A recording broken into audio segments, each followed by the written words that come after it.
country did the other party start in?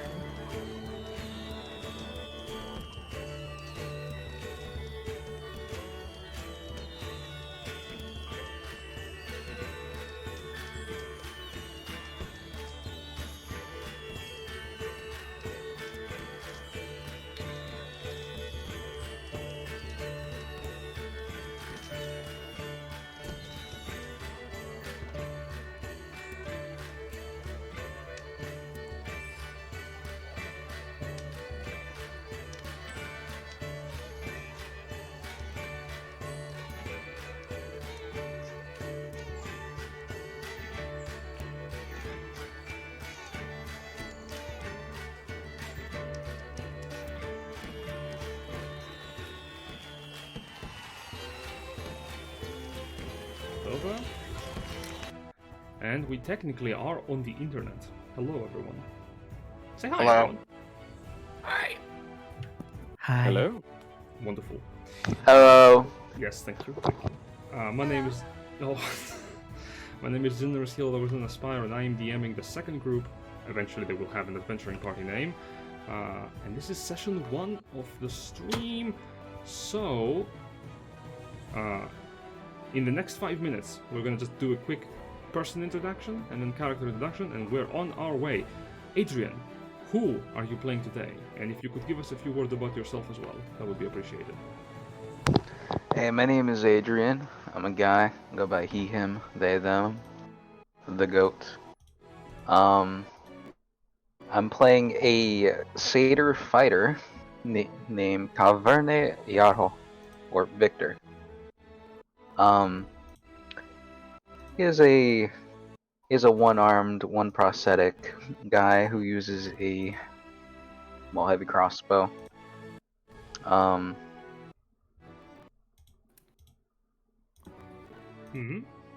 And what? So, when you introduce your character, what level are they, and what classes are they as well, please?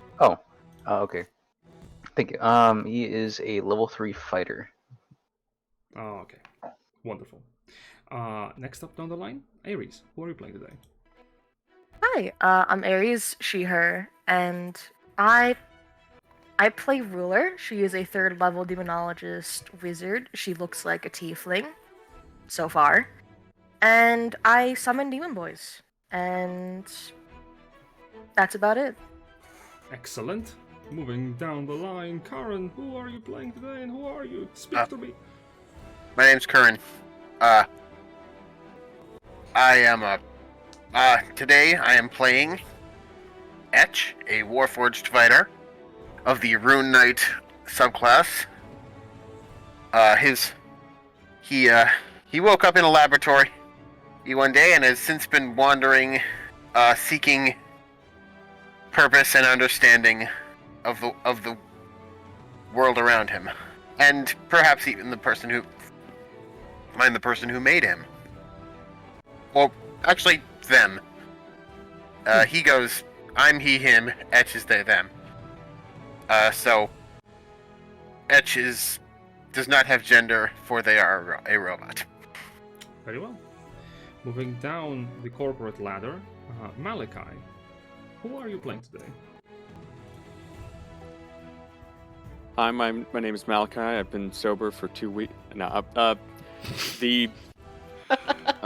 I am playing Archibald, an awoken possum, and or someone who was turned into a possum. They are a level 2 artificer with grand goals to figure out who ruined their life of either being a carefree, mindless possum or turned into a possum, and plans on fighting and or killing whoever it was. With the power of crime. Yes. He's very good with building things and has grand plans for how he's going to go about exacting his what he would call divine right to vengeance. what divinity? If you ask him what divinity granted him that right, he'll tell you me, myself, and I. Because he doesn't believe in any. He doesn't worship any god because, in his mind, if that god turns out to be the one who did it, it'd be really awkward if I had to throw hands. Okay. I suppose before I go, he/him is perfectly fine for both me, myself, and my character. And I think that just about covers it. Very, very, very nice. Sam, you're next. Who I am is Sam I Am, he, him. I am playing Velvilende Verada, Celestial Warlock of the 3rd level, and a designated good boy who heals people and is actually worshipping gods instead of what our resident crime lord is doing. Alright, and what level is your character? 3rd, I think is it. Excellent, thank you very much. And last but not least, Socks. Hello, I am Socks. Sometimes with a coffee cup. Today I'm drinking tea.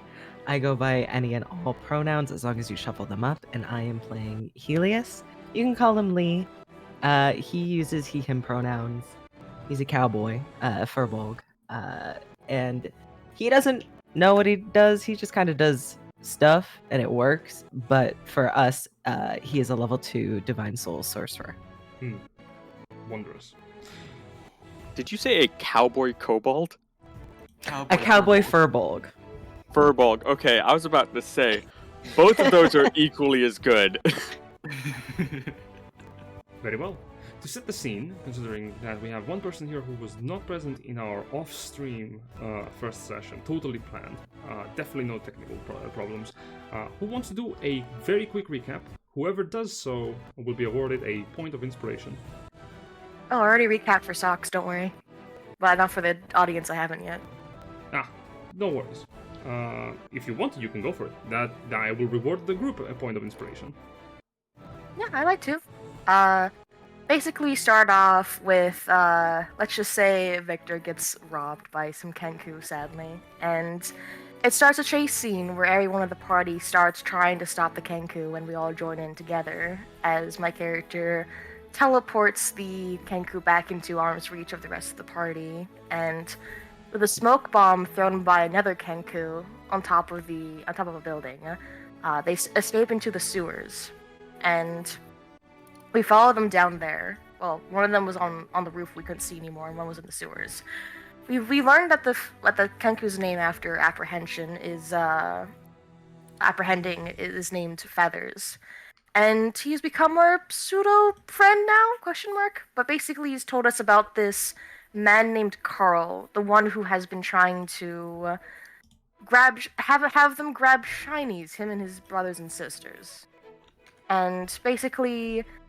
It sounds very cult-like, and we all want to make sure, Carl stops not being a nice person anymore. Though Archibald, of course, wants to have a nice word with Carl and about his smoke bombs and other stuff that he's probably made. Though, it's quickly turned out that we would just want to help this Kenku and free his siblings and sisters, because we can assume that this is not a good idea, that Carl is not a good person. And so we enter into the sewers after making a plan of trying to grab the police department to help join us in this. And so we wander around the halls for a bit. We encountered 2 people who we assumed work for Carl. We had to dispatch them in one way or another, and my character, of course, as a demonologist, summoned 2 demons. They're very good dog boys, but anyways, it's fine. They totally do not want to eat you. And basically, we traveled through the sewers a bit more, rescuing one of, quote-unquote rescuing, we just talked to one of Feather's siblings, Talons, who's told us about a secret way to get into Carl's lair without having to go through the, quote-unquote cleaner gelatinous cube that we were heard about. And so we made our way to Carl, and Etch and Carl had a few exchange of words talking about fear, which was really cool. You should have been there. And combat started because let's just say Carl is a bit weird in how he wants to rule by fear over the Kenku, and that isn't exactly a nice thing to do.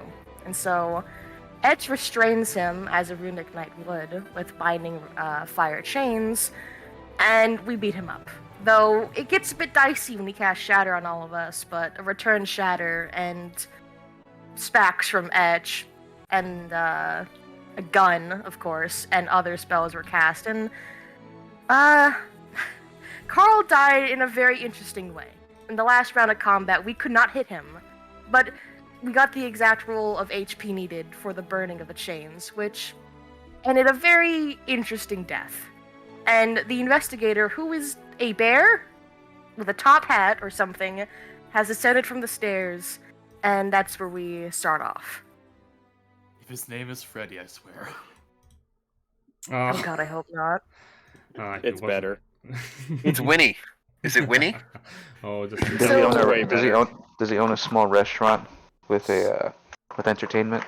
Question: is he just wearing a top hat? Like, is he, or is he wearing like a shirt and pants? Like, or is he Pooh Bearing it? Like, Does he live in a big blue house? How about I give you a description? What comes down the stairs is a bear wearing a black leather jacket with a red scarf and a top hat. He's holding in his mouth a wooden pipe that is already lit, billowing a little bit of smoke. As he descends, I sort of take a cursory look around with worry. I will drop the bear on the map. And I will give you the handout for Grease Kenai as he introduces himself. Grizz? Is he like an earth sign or an awakened bear? He is an earth sign. Okay. Bear friend. As he steps down, he moves away from the ladder as behind him, another individual makes their way down the stairs. Helius, can you describe yourself? Oh, yeah. Who comes down the stairs is just this massive, like, he has to duck his head a little bit to sort of, fit. He gives off big Pyrenees energy when he walks down. He's scruffy looking, freckles. Spends a lot of the time in the sun. You can kind of see the farmer's tan. Because the sleeves are a little bit rolled up. And he's got a big stick. It looks just kind of like a walking stick, and he's dressed very casually. He just smiles, and he goes, "Huh. Wonder what's going on here." To give you a bit of an understanding of what has transpired, Helius, Grizz is a Kavarian investigator that works directly under the captain of the guard for the lowtown of the settlement that you're in, Scheinheim. You are his latest intern, literally put into the position because it pays decently and there is very little to fear in terms of being disrespected by law enforcement and or being stolen from, considering that the lowtown has been suffering from a string of thefts. The Orsign for his end sort of scans around the room, puts a hand down underneath his pipe, and looks at the rest of you next as he stares down at the corpse of Carl. Archibald's gonna quickly tuck his his gun away. So, who would be responsible for this grisly murder? Etch will raise his hand. Actually, Well, actually, I believe he attacked us first, if I'm not mistaken. it wasn't. Yes, it was in self-defense. It was indeed self-defense. We can explain to you the entire situation, if you wouldn't mind having a seat. I would appreciate indeed having a better understanding of what has transpired so far. And you can explain to him what you have done up to this point. We don't have to repeat it. Yes, I would do the exact... I gave him the recap, pretty I see. much. Well, let us begin with introductions first of all. I am Investigator Gris Kinai, currently operating under Felix D'Artan for the Gavarian Guard deployment in the low town of Scheinheim. This is my intern, recent hire, Helius. Greetings. Captain Felix had received an anonymous tip that a wanted individual would have a hideout escape in the household above this chamber. Am I clear to assume this was you? He looks around to all of you. Yes. Very good. We had wanted to. We had Oh, no. wanted to make sure you came down in time, but it seems that my mathematics were a little bit off. Oh, sorry. We do receive often anonymous tips to run around town like silly gooses in chasing would-be criminals. I do not take it as seriously as I should. Apologies. It is understandable. You are just. At least you came here, so you're doing your due diligence, so I appreciate it. It is also not often to see such a varied company of individuals. A Warforged, a Satyr, and what I can only assume is an Oppossum. Yes, this is Archibald. Yeah, Archibald he tears is up a little bit at someone. My traveling Getting it right. companion. I see. He does seem to be in thought for a moment. This place may actually be still able to provide some insight into my investigation. He looks over at the corpse of Carl, though it is a shame that he is departed. Do you know if anyone else who might be within this complex? Here in the sewers? Nope. We unread of a Well, monster. there was one room that we did not investigate.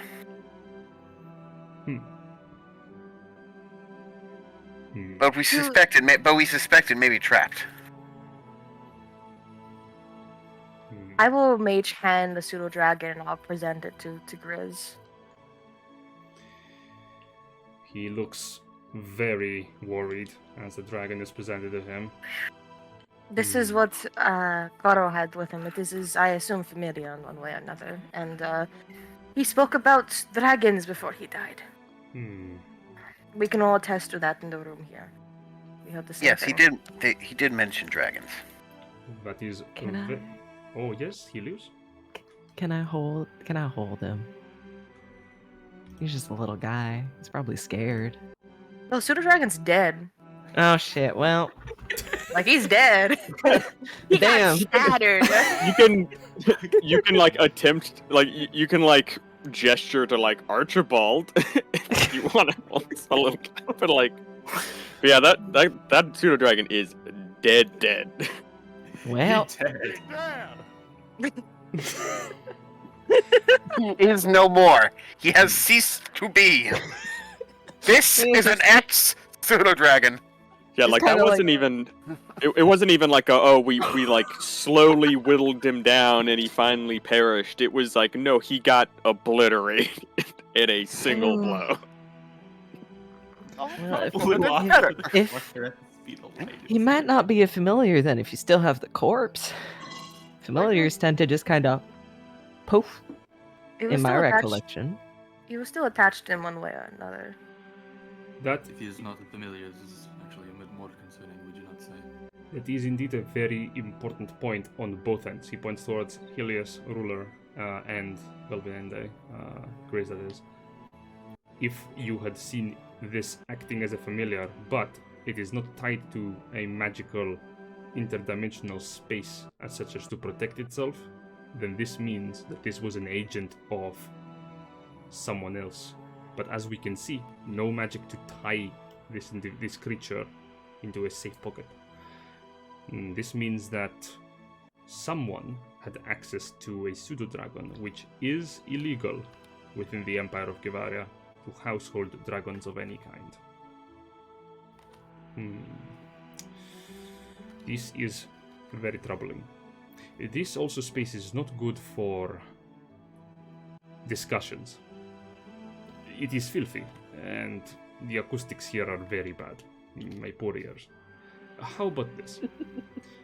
Let us go somewhere a little bit better, nicer, grab a bite, sit down, and I will inform the guard in the meantime to come down here, clean up, and gather evidence. I would like to know more about the people that have taken it to their own hands to put down someone that I believe may be involved in a greater case. He looks over towards Carl's body before turning to the rest of you.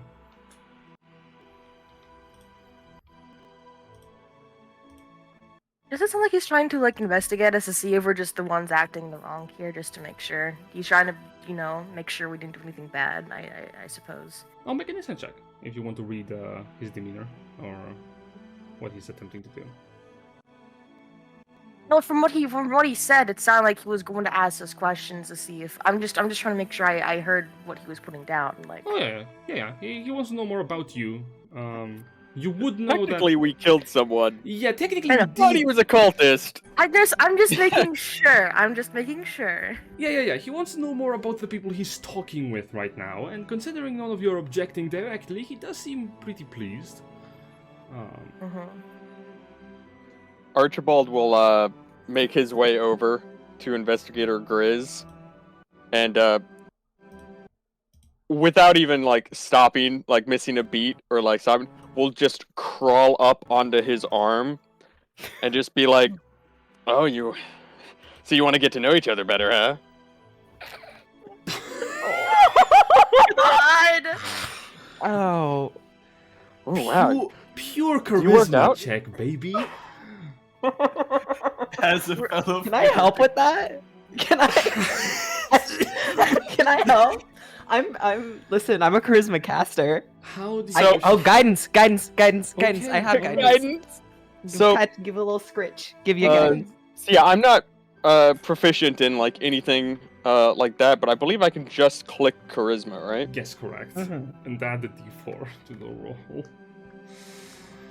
If you get a nat 20 on this, I swear to God. Oh. Okay. Well, add a d4. Do add a d4. How much resist does Possum have? One. Oh, shit. Okay, 4. So, you walk up to the Ursine. And as you say that, his face sort of he raises an eyebrow.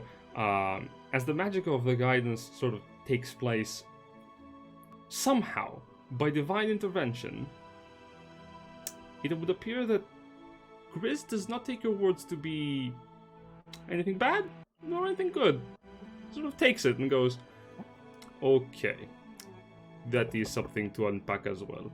How about we actually do leave here into a more appropriate space of discussion? He says without looking down. Yeah, I can make y'all some tea or coffee or water. Victor's milk, gonna speak up just I'm bleeding. Yes, you are. Ah, We will work to fix that. Again, not in the filthy sewers, if that is. oh, I can fix that. And at that, healing word gets cast, and the word is that. Okay. Oh my God. take 5 healers. This party, though. Right. Victor, He is slightly better. yeah, your wounds mend and close. Not all of them, but at least you're not bleeding anymore. Grizz will lean down and extend a paw towards Archibald. Oh, Archibald full on just climbed up onto his arm already. Oh, okay. And He's been as part of that, he was squeezing the muscle and just being like, "Oh, you work out, man?" Yeah. Oh my god. What? Don't make it give you disadvantage he's- retroactively, please. Right? He's laying it on thick. Cause possum vision is just dense fur. They can stay warm in the winter. They're yes, like very nice and identified. good. It's like good, like hefty weight to a possum means well fed. Oh my god. Mhm. Grizz will begin to climb up the stairs. Do the rest of you also follow him, or do you wish to remain a little bit more in the sewers to discuss amongst yourselves? I can carry anybody who doesn't feel up to walking. I believe Velvilende is going. Etch is going. All right. Oh, With wait, that, the demons. As they're heading up the stairs, Archibald will turn back towards the group, like where Grizz can't see, and just like kind of motion to gesture, like I got this. I got this. In Abyssal, Rule will make sure that these demons know exactly, like, do not attack anyone unless I say so. Do not growl. Do not bite at someone. Just stay by my side and be good. We're going into a city. so And some of no, them, isn't that a rule? so no biting, no harming. Okay, boring, but fine. I understand it is boring, but you've already had your fill. So you should be fine. They sort of understand and will have great trouble getting up the ladder, but they will. And I will move you all to the appropriate map. Oh, they changed it, so you have to do this. Okay, there we go. Ooh. Alright, it should be noted, Archibald's gonna continue to kind of talk to him and try to just slow him down, his pace down a little bit, just to give enough time for Feathers and his and Talon to go round up the rest of their siblings and like clear out before anyone else shows up to like do the cleanup and investigation. Oh, they're definitely leaving. Yes, good point. As you oversee the settlement of Scheinheim, you are currently right over there, but I wish I could point because Roll20 is doing a little slowy. There we go. You're located over here.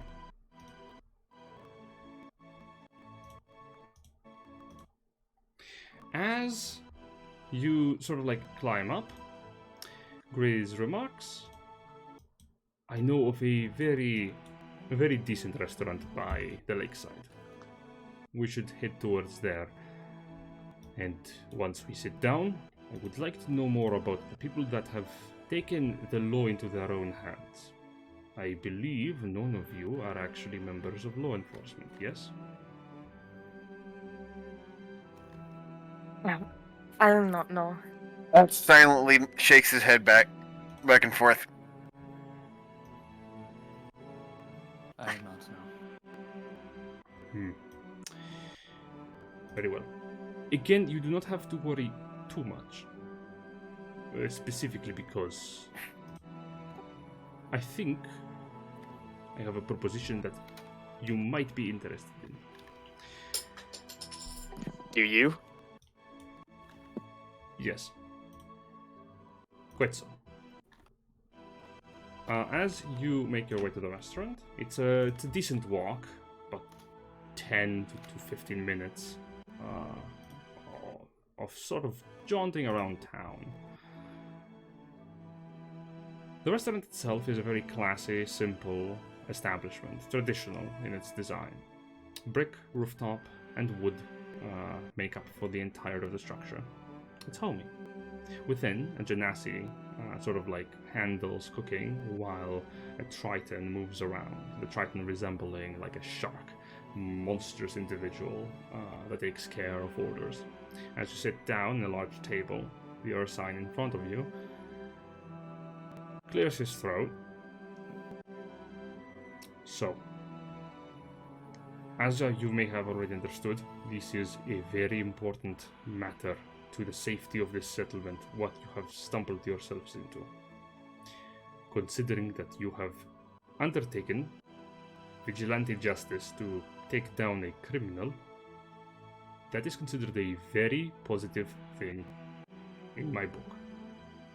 But the law at large is not likely to accept such an action from people who are not recognized imperial citizens.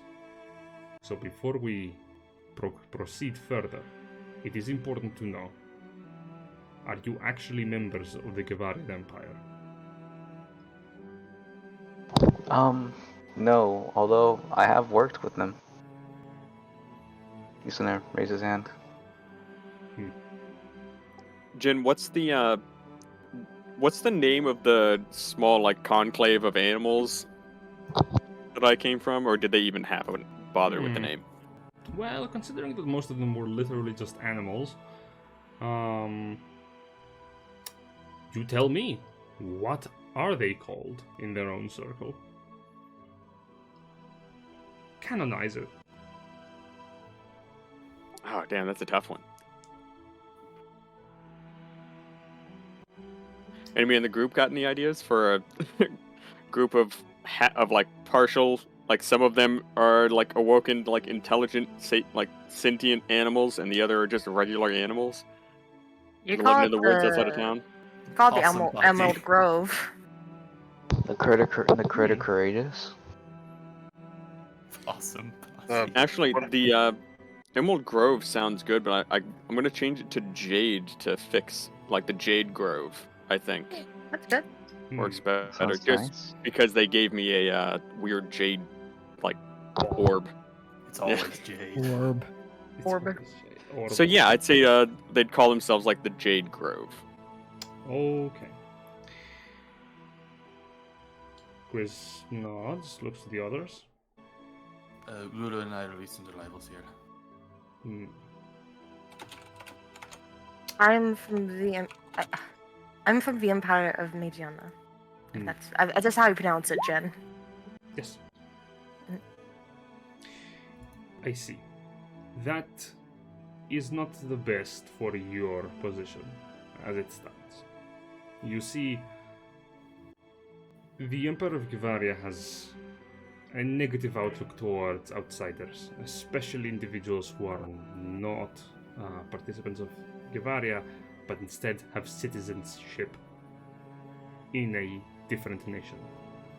Particularly so with members of the United Crowns Alliance due to the many years of warfare that the two nations have between one another. Needless to say, there are many laws that do not allow for these kind of actions to be taken by individuals from those places within Imperial grounds. But I must say that what you have done is a definitive good thing. This individual was my thread to a link with another crime, but his demise is not putting a stop to that. It only puts a stop to the terrorizing of Lowtown. So, before I continue with this, there is one thing that I need to make clear, and that is your disposition with this current affair. If you wish to go on your own ways and, well, leave the settlement, I would suggest you do so soon. Considering that I will have to bring information of your involvement with the higher-ups in the guard. However, if you wish to remain, I would be willing to extend a contract of employment, which will temporarily give you Imperial citizenship while we work together. And yes, it does have payment involved. Pretty good payment. Would Archibald be familiar enough to know kind of like the benefits of being considered a like a citizen of the Empire? Make a history check.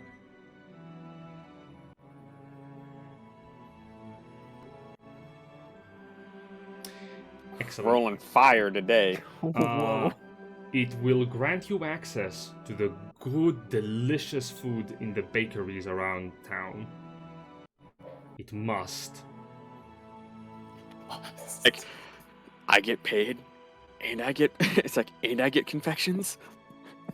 Yes. It's like also, this whole time. By the way, so on the way over, while Archibald was kind of riding on him, he was like kind of going around and like you know, like crawling, like climbing around, kind of like feeling like different spots and everything. Can I attempt to like kind of check to see what he has on his person? I could just tell you. Yeah, just in the time as we were walking over that 15 minutes. Yeah, absolutely. You can sort of like inspect him as you are moving along. Archibald is lightly armored. He does not seem to be wielding anything beyond the short blade on his side that he's holstered in a sheath, and a little small crossbow that he has wrapped around his back. His jacket works also as a leather piece of armor for the purposes of his own. This is Grizz, not Archibald, right? Grizz, Yeah. sorry, yes. Okay, so like most important part of that. Is there a ring? Oh my god. No, there is no ring on his fingers.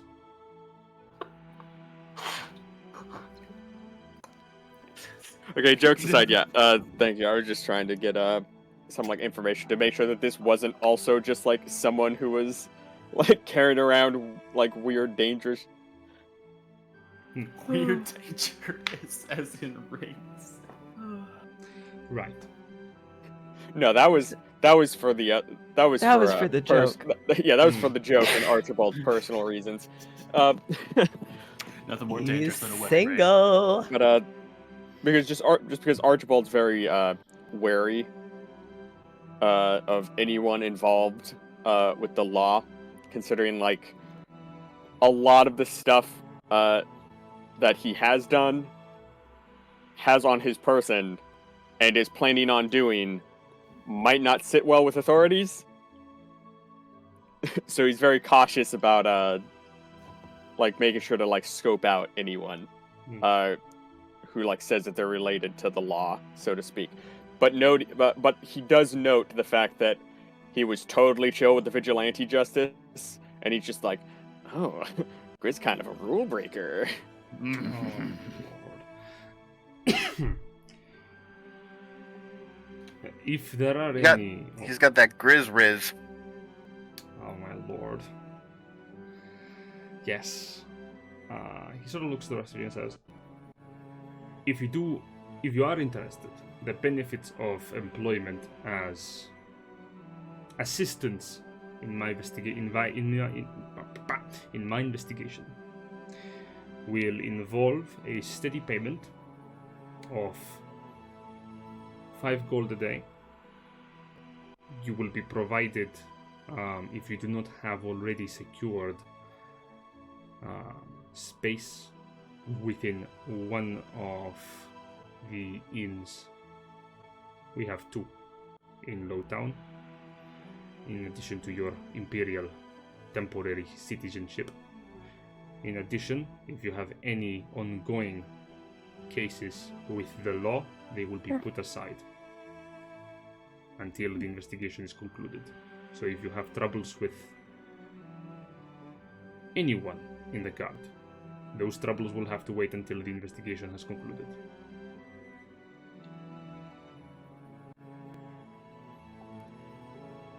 Archibald will kind of pick his jaw up off the floor after hearing like 5 gold a day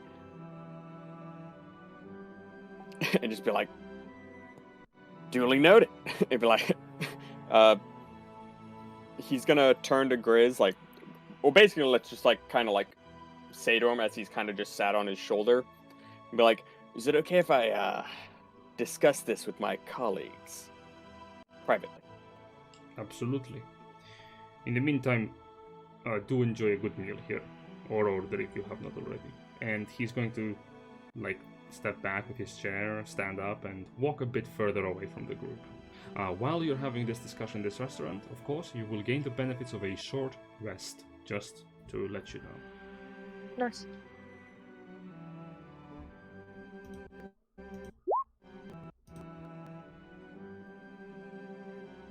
So, All right, and I guess in that time I will I'll recover. Hold on. Yeah, let's do short rest things. Okay. Okay, yeah, short rest. So yeah, I get back my fire rune. Alright, I'm at full health. I Oh. didn't lose any health in that fight, so I'm also at full health.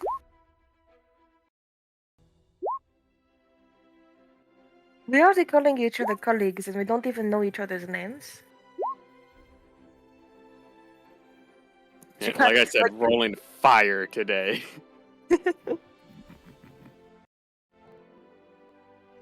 I mean, I would like to know each of your names if you don't mind. To know who. Well, we killed someone who was really greatly evil, and I want to know who I fought besides. If you do not mind. Certainly. I do not know my creator, so I do not know what proper designation I might have been given, but I have merely been calling myself Etch. As you can because my body is etched, as you can see. They kind of show their kind of an arm with those that text all etched into it. And this is Archibald. They point to Archibald.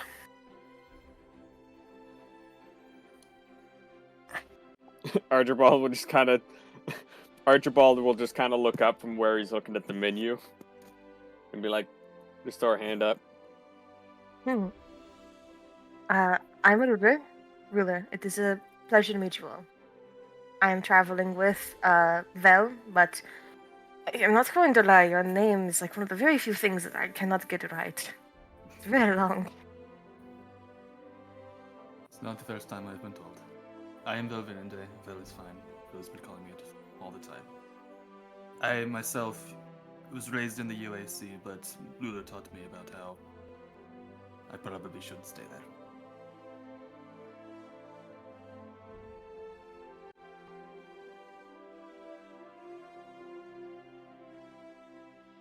So what's on this menu, Jen?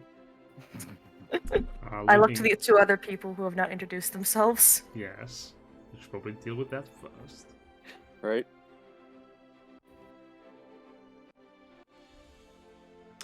That would be you two, Poke. Yeah. Hello? Yes. Hey. There we go. Hi. Okay, headset malfunctioned. What's up? We're asking your character's name and character. Oh, I'll go over my character's name and character to introduce the character. He's gonna look over the table. He's like, name is Victor.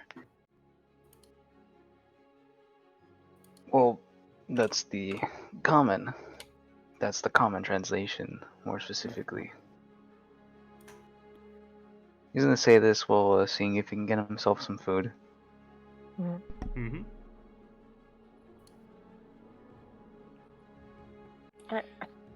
Ruler will look to Vel. You know how not inclined in money that I am. Is he getting the check, or do I have to pay for my own food? Because if I had to pay, I won't be able to get anything. Oh, are we paying for our own, or? Grizz did not specify that.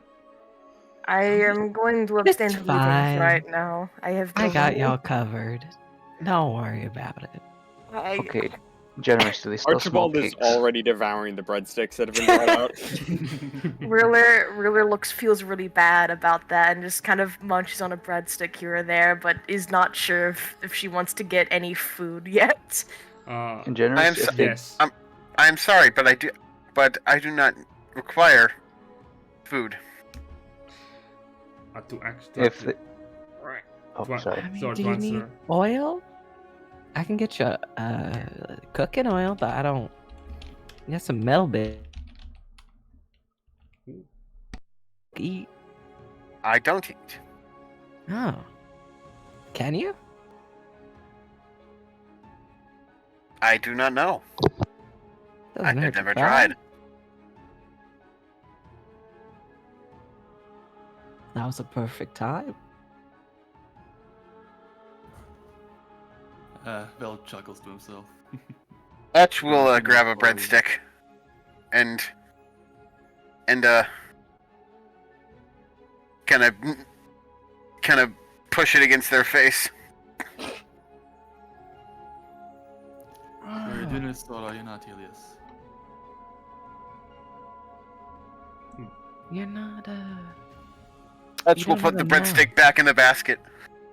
Yeah. Huh.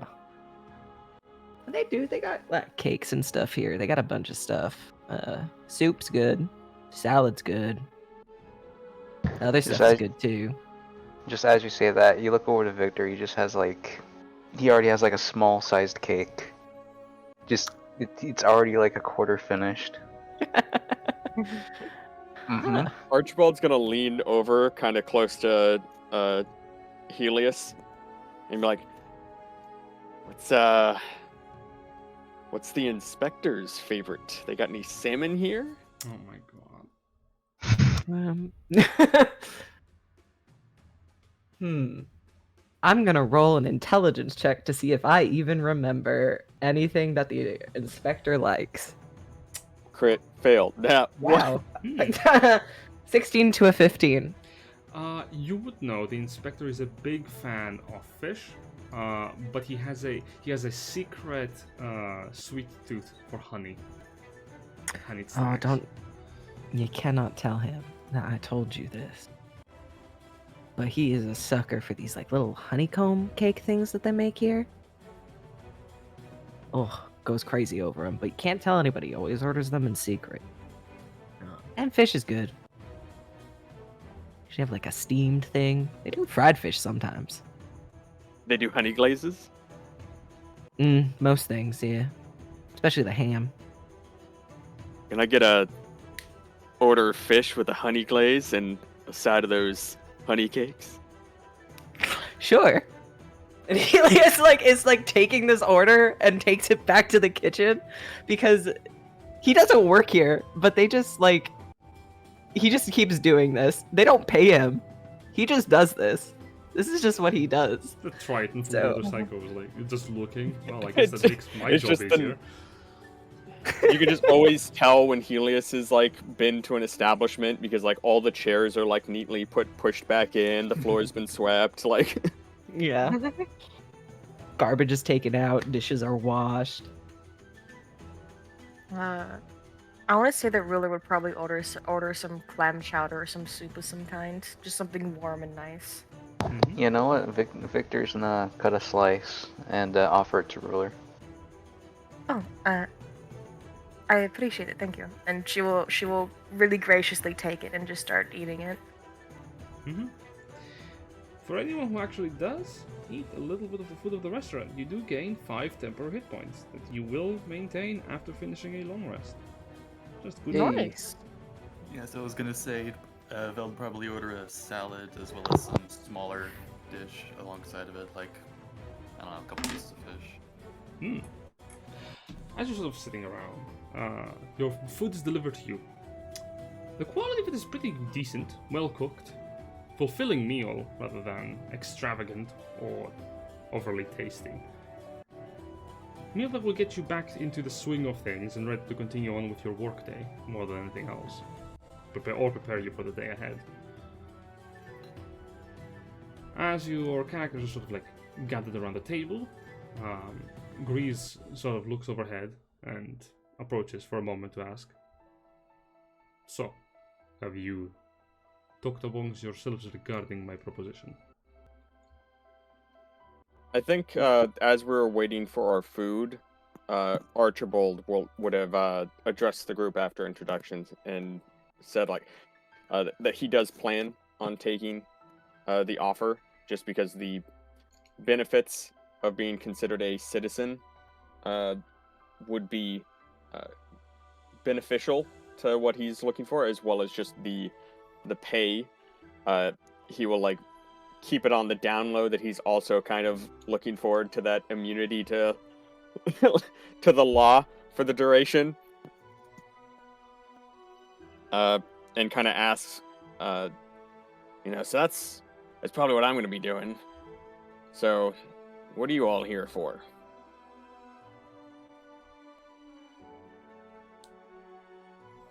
Well, What? me and oh, What are we here? Yeah, like, what are you in town for? I'm here to get stuff because I got a project I'm working on. I have been Well- traveling for a while trying to help people, and that is my main goal, really. So, with the permission to be able to do so, I believe joining would be the best idea for me until this place no longer needs help, so I can go on to another one, and then after that one, and after that one. I also thought this was a good idea. Well, I was only here to really offer services, specifically. And then he's gonna just raise his hand, like his prosthetic, offering this, these type of services for cheap or free. Oh yes, it was the kind of smith's tools that you had stolen from me, was it not? Yes, very expensive actually. You, I have them in. I you haven't loan made. people your hand? No. All I can I give you a believe he helping makes hand. them. At that, Archibald's eyes kind of light up as he recognizes a fellow, like, craftsperson and potential ally to help him build his project. You see, the tools, they're worth more than you think. They're made from. They're a gift from some old friends. The dwarvish tools, more specifically, made with fancy materials.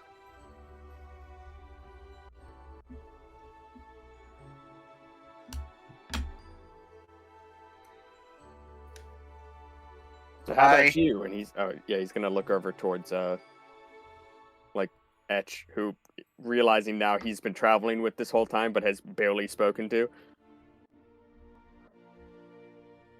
I will not. I will be, as you say, frank with you, Archibald. I do not know my true purpose. I have been traveling for some time now, seeking it. I'm mostly here because I followed your lead.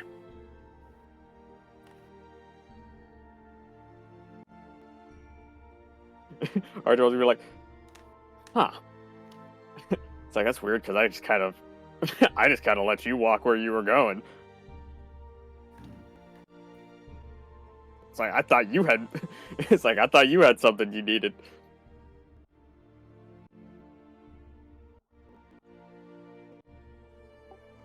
At that though, he'll look over to crap, I'm terrible with names. Give me 1 sec. You're good. You got this. Got the Firbolg?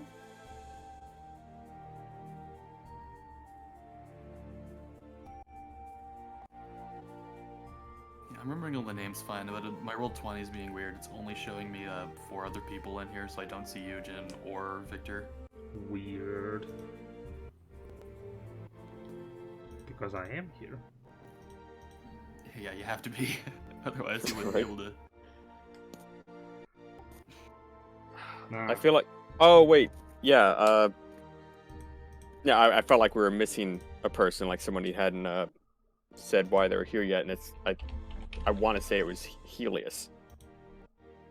Oh, I've just been here the whole time. Yeah, so what's your deal? Oh, Grizz needed help, and I needed a job. Ran out of funds, traveling and helping folk. And, I can be a bit persuasive when I want to be. Know a little bit about stuff, so worked out for me.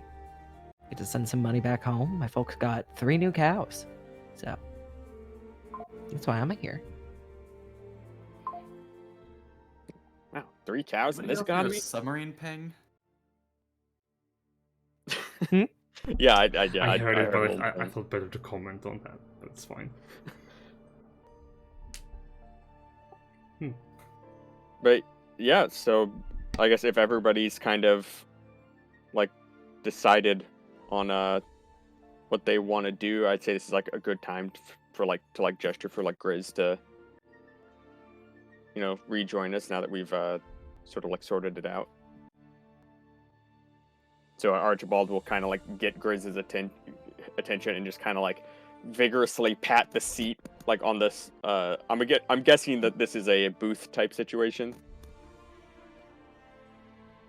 Not exactly. It's actually just an open, like a table amidst other tables. It's just no one else is here at the moment. It's a pretty empty restaurant. There's just one more person in the corner of the room wearing a long, dark, like, hood over their head, a long, dark cloak over them, just brooding in the corner. That's the only other person here.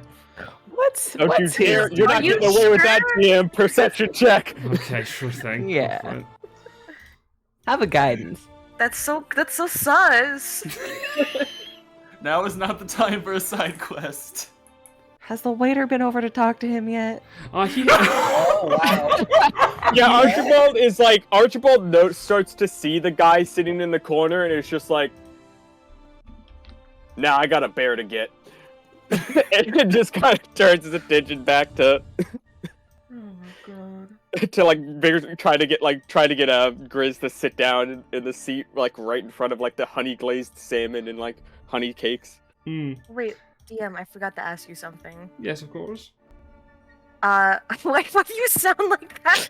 No, go ahead. No, I was just wondering, were my demons made to sit outside, or are they allowed to be with me in here? So here's the thing. You choose. You can just have them be outside and just scare the fuck out of people, or you can have them be with you, and the Triton is going to serve your dishes very quickly. I want to have them be like dogs that are like wrapped around like the base of the chair and stuff like that. And I assume like they're just like half laying on Ruler as they're super bored right now. Mm-hmm. Aren't they massive or? Well, No, they're like medium. They're about the same size as me. Mm-hmm. Oh, So they're big dogs. that makes it worse. You time around your chair. What if you like break focus for like a moment and they go sprinting? Your chair just flips. They're not going to sprint. They have to hear my command to do so. They're good. They're very trained. They're gonna be like squirrel, and your chair's gonna go flying. I imagine the Triton does just let Helios take the dishes to the table. Yeah. I imagine this is the instance where the Triton's just like, you know what? I don't get paid enough for this. Yeah, I'd that rather just deal with the creepy further guy. reinforces Archibald's image of Helios just being like someone who will literally take any job. With a natural one on perception, what you see is that you see nothing. You can't even make out his facial features. You can only see the rows of daggers, like, on a belt that he's wearing on his chest. But other than that, it is pure darkness in the corner that he's brooding in. He has just a single drink in front of him, like a scotch. Can I try perceiving him? Yeah, absolutely. Yeah, Archibald's just gonna be like, I've seen this before, and he's gonna stay in his lane. Okay. Perception. It's a 5. That's a 5. Excellent. Same thing, surprisingly enough. You cannot make out any details about this one guy in the corner of the establishment. Okay, No. could I give it a try? Yeah, absolutely. Okay. We're all gonna just Like- fail to see anything about this dude. It's like no one's gonna walk up and just be like, hey, man. I got a 10. A 10! So, Helios, you look over... Wow, this guy is just in the very dark corner. Victor, you make out the facial features of this man. He appears to be a young human, probably around 10 years of eye, with short, spiky hair underneath the hood, and he has what you can notice is eyeshadow underneath his eyes. He's looking pretty grim, or serious, rather. He's not looking at you as you're looking at him. He's sort of focused on something else. You know what? I'm gonna get up and approach. Okay. You walk up to the one guy. Yeah. Rows of daggers. There's rows of daggers sitting in a dark corner with a hood over his face, solemnly staring off in deep thought. I should go chat this guy up, yeah. Did you I also can't Team's tell if this is on the up and up. I can't tell if this is Guts or off-brand Belmont. As Just you to say he was like 10? 20 actually. 20, okay. Yeah. So So why'd you say 10? I said 20. Must not have caught up on the microphone. My bad. He is a 20-year-old. Like, that is a child. Dark, brooding child in the corner. Yeah, I was like, there's a ale. child in the bar with knives? Where are his parents? As you Where are his? as you approach the human, he sort of looks up at you. Hey, what's up? Why are you so you look a little bit down? I'm having a drink. Mind if I join you? Yeah, actually, I like being alone. It keeps me in. Oh boy, it keeps me closer to the darkness inside my soul. Okay, buddy. I'm gonna go ahead and wave over. I'm gonna order 2 drinks of ale and a sweet roll. Okay. Oh no, I'm not saying this to him. I'm out Okay. of character. Okay, very well. Sure. Yeah, you grab a couple of drinks. Yep, I'm gonna give him an ale and the sweet roll and take a seat with him. Oh, okay. This is happening. Yeah. So tell me what's up. I don't know. I just want to sit here and not think about much. It's been rough, you know. People have been disappearing on the road lately, and well, I wanted to go to the big city, but I guess it's not my time yet to strike. He takes a sip. Victor is just gonna go and just keep taking a sip of his drinks. Oh no, his drink. That sounds cool, but you gotta go more in depth. Why are people disappearing? Why do you want to go to the big city? What's in the big city that's important? In the there's this big city, Archibald. It's like in the center of the continent, the biggest city that the Empire has built. And they say, rumors has it, that there's a thieves guild there that I want to join. But only the most cruel and shady people can get in there. Perfect for me, who is attuned to my inner darkness. He says that extremely seriously, by the way. I'm gonna Victor's not taking any of this. This man's like a total edgelord. He's just he just has a smile and he's just slowly sipping his like ale, just going But the roads have been getting attacked by bandits lately. I heard that a woman was killed like 2 weeks ago on a caravan and everyone's making a big fuss about it upstairs. But I don't know. To be honest, it sounds like a big deal. One soul is but a single drop of water in an ocean. Takes a sip. Wait, How can a does he soul be made of water? You approach the table! I am unfamiliar with such metaphysical matters, but I do not understand. I do not understand your I do know a little bit about chemistry. He look. with Jen? This guy's having like a deep philosophical debate with himself in a corner, and like some random guy walks up and it just like starts ripping massive holes in his own, like in his thoughts. He's like, yeah, but souls aren't water.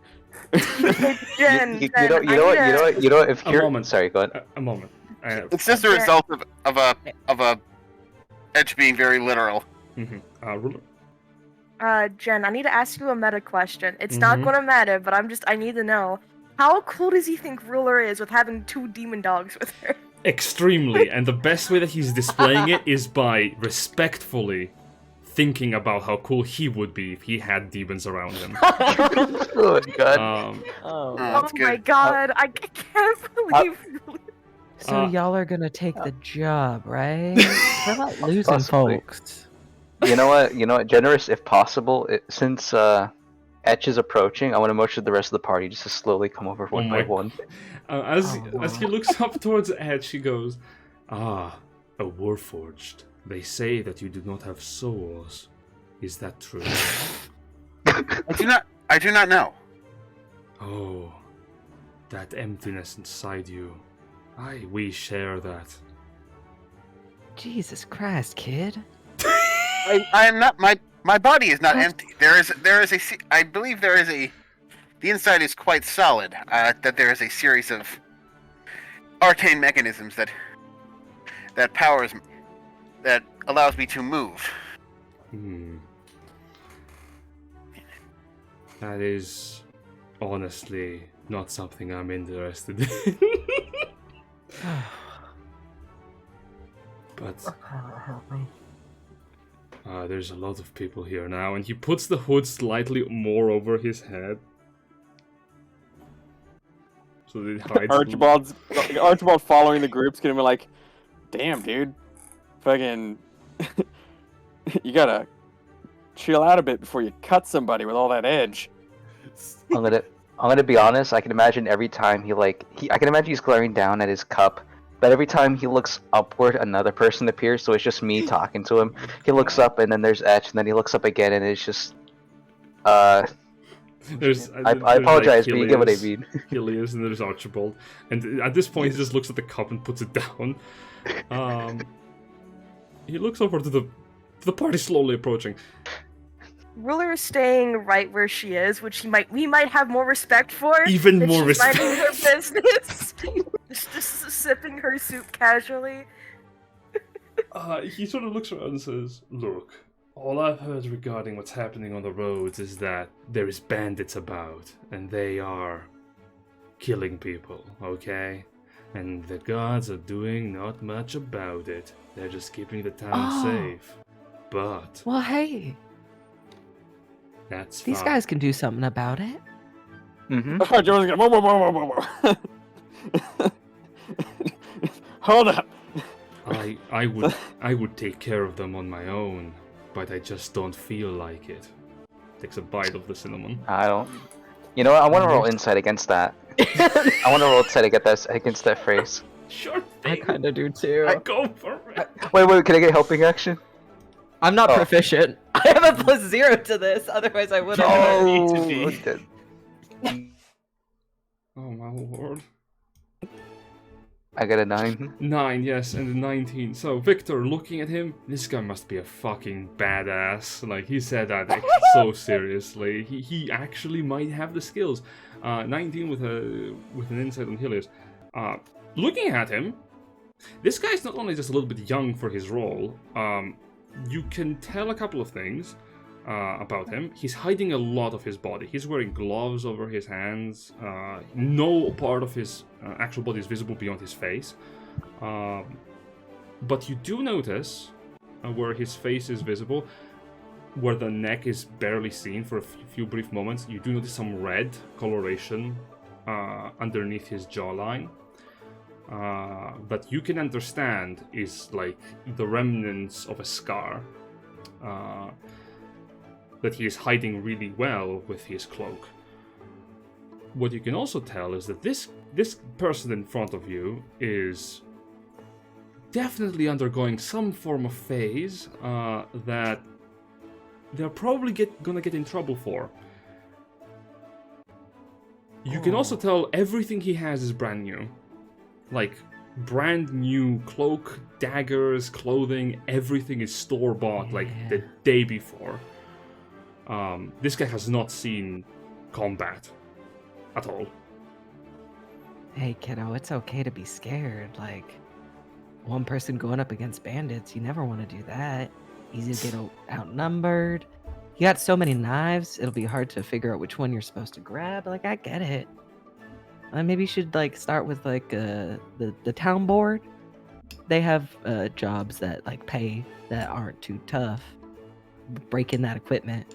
You never want to do a big job with new stuff and get blisters that way. Make a persuasion check. Cool. You know what? Since I've been swayed. Oh, I was gonna. Okay, never mind. No, what do I you mean, wanna- what do you want to? Early Do you want to 20s, give me the yeah. help action? I can crit. Yeah, I was gonna say, can I offer the help action? Because I'm swayed by his phrase. Yeah, of course. I mean, you approached him first. Absolutely, you can be like, "That's a good idea." Oh Wait, look, boy. 24. As you sort of like tell him that, he looks into your eyes for a moment, and he looks away, takes a sip of his drink. While still looking away, he says, Thanks, I'll consider it. No problem. I'm gonna go back to the other table now. You seem overwhelmed. Just He puts the cloak over his face. yeah, it's all right, kiddo. Just take it easy. And Helius will just like wander back, like he'll be fine, probably. Hopefully. You just found a level 1 rogue sitting in his own brooding, just ganged on him. It's great. Some parties adopt goblins and kobolds. Our party adopts strategy rogues. For the record, as this whole thing is happening, Grizz has approached the ruler like on the table and he's just watching this happen in the background. Good to take a seat. The show is There's amazing. like there's Yeah, like five people. that was with me as well. It's just me and Fel and Chris just watching this exchange. So as people are starting to migrate back towards the original table, like Archibald's gonna wait till they're kind of like walking away, and then he's gonna kind of lean in to the gate and just be like, "Just remember, if those don't work out," and he's gonna point towards the kid's daggers, and he's gonna like on the down low pull out his fucking gun and just set it on the table and be like, "Get you one of these." He looks at it and he can barely hide how much excited he is about the prospect of owning a firearm. As he goes, "Whoa, that's some dark steel you're packing." Oh my god! He's like, "Hell yeah, brother, this thing's a killing machine." You know what? If I can add on to Archibald's thing, interaction, I want to be like, you think that's cool? Watch this, and I'm just going to activate my my crossbow arm as he would just well, you know the gist. Yes, It just folds out. the crossbow unfolds from your hand, and as he's looking at it, he's looking at your prosthetic, and he's looking at the firearm, and he's looking at your prosthetic, and he's looking at the firearm, and then he's looking at his own hand, and some thoughts are going on in his head. No.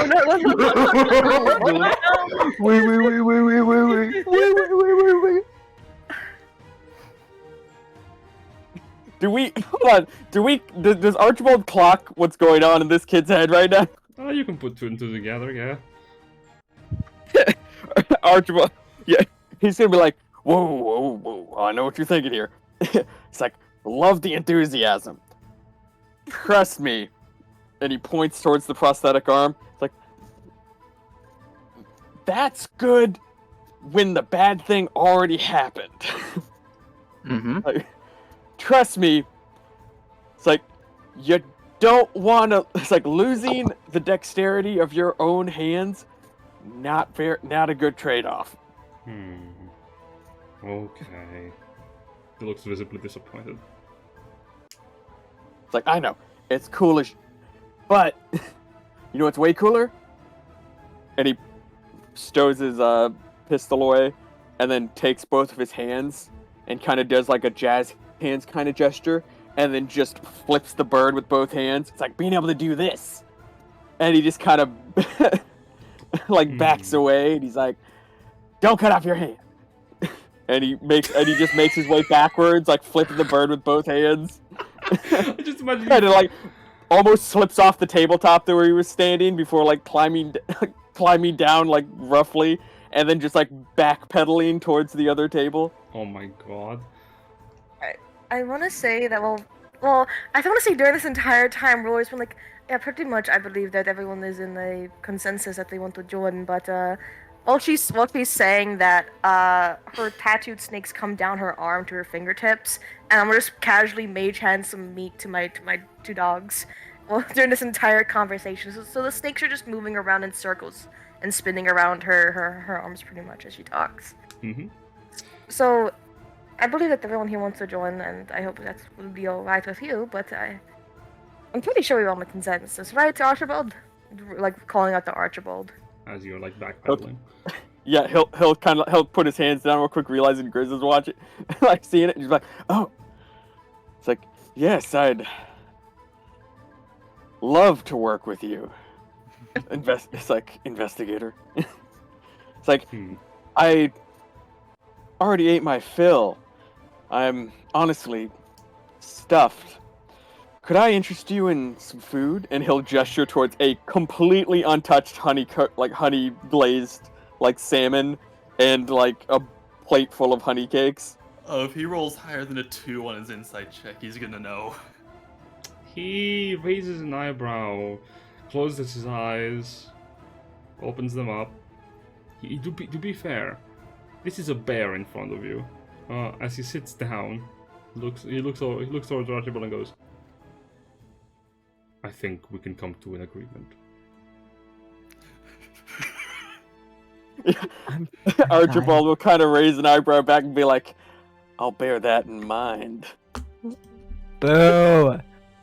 Honestly, we have a bear and then 2 maw demons just eating it. This is gonna be the weirdest eat. That's why no one's here, because no one wants to see this. Yeah, the tavern, like the tavern owner, like hates us right now because it was a full bustling day, like good business, and then we walked in and people cleared the out. Check, please. Literally, like, almost 180 degrees of maw opening when they eat the steak. It is every time the group is like, okay, we're gonna be intelligence heavy, very clever characters, and then this shit happens. I love it. We still are intelligence have Yes. we're still all of that. It's just that we know when to relax. Yes, Very smart. We have much brain. As I don't you got no brain. as you sort of arrive, Grizz sort of calls towards Helius and Victor on the other side and goes, "If I could catch your attention for but a mere moment, you may return to your conversation with Darkstar over there." Oh, you know each other? No way, is that actually his name? And then everybody knows it when Okay, they call him that? yeah. Oh. Okay, I need to vibe check that name so hard right now. Vibe check the Um, name. Yeah, we gotta know if this guy's named Melvin, Do Jen. you ask? His name's probably Terrence. Oh, okay. Dark- Name's Frank. Do you Dark- ask? His name's Carl with the C. Archibald will turn to Grizz and be like, "Oh, you know each other?" Yes. Well, I know him. I don't believe he's aware of me beyond my station. That is Darkstar Heaven Killer. Is that Jen, Derailed Jen, back you to can't do this to Lord. me. You can't do this to me. Yeah, Please. Archibald's gonna kind of be like, "Oh, is that his government-issued name, or I do not believe Oh my so. god. Government issued persona. He's gonna love that her name's Ruler. Oh my god, I made the perfect character for him to love. We got our first fan. I believe he is the son of a pair of I believe he's the son of a fisherman. He has recently joined a newly built adventurers hub in the upper town. He says the adventurers part with a little bit of a disdain in his face. can I try to clock where that's stemming from?"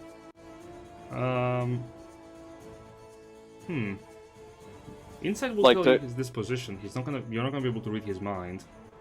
Yeah, I mean, it's like, does this seem to be coming from like a disdain for adventurers, or like a disdain for is this coming from like a he doesn't like why? Like, can I try to clock kind of like the emotion behind why he doesn't like adventurers? I'll tell you this. He says the word with a sourness to it. There is baggage there. You can clock that.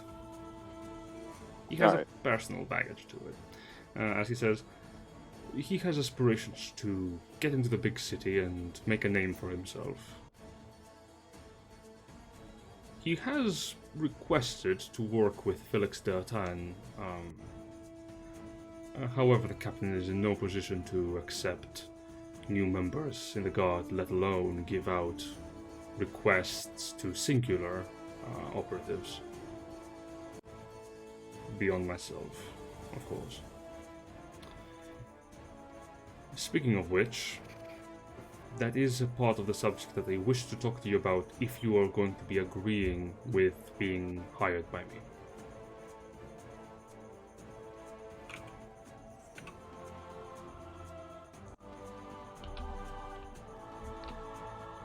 I do not hear any confirmation. Yeah. Archibald will Sorry, kind of Robert. scan. Yeah, well, Archibald will kind of scan the group and be like, well, I mean, unless one of them says no, I'm pretty sure we're all down to help you out. The pay's good, the benefits are good. When he says benefits, he'll kind of like lean on the table a little bit. And if I might ask, since we'll be working so closely together, if I ever needed to find you, where might I, where might you best be located in the day-to-day?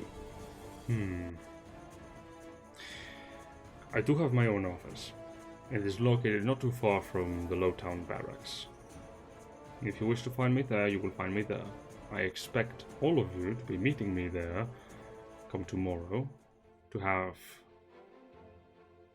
a start into looking in as to the individuals that I believe may have more information that ties to my current case, which I would like to inform you about if you're going to be working together with me. So, take a seat. This is going to be a bit lengthy. Gladly. And he'll motion to the Triton server for a round of mead. Honey ale, that's so smart. Yeah. Ruler will refuse any sort of alcohol. Helius will drink. This will also try not to break the chair he's sitting on. I'm gonna have Victor order something heavy. Okay. As you're sort of sitting down, the Ursine puts both paws on the table. Two weeks ago, there was a terrible incident that transpired in the roads between Scheinheim and Kleinstadt. Kleinstadt is a small village in between Scheinheim and Dracobald. It connects the two settlements together and maintains communication between this outpost, which is the furthest outpost in the Empire within this continent.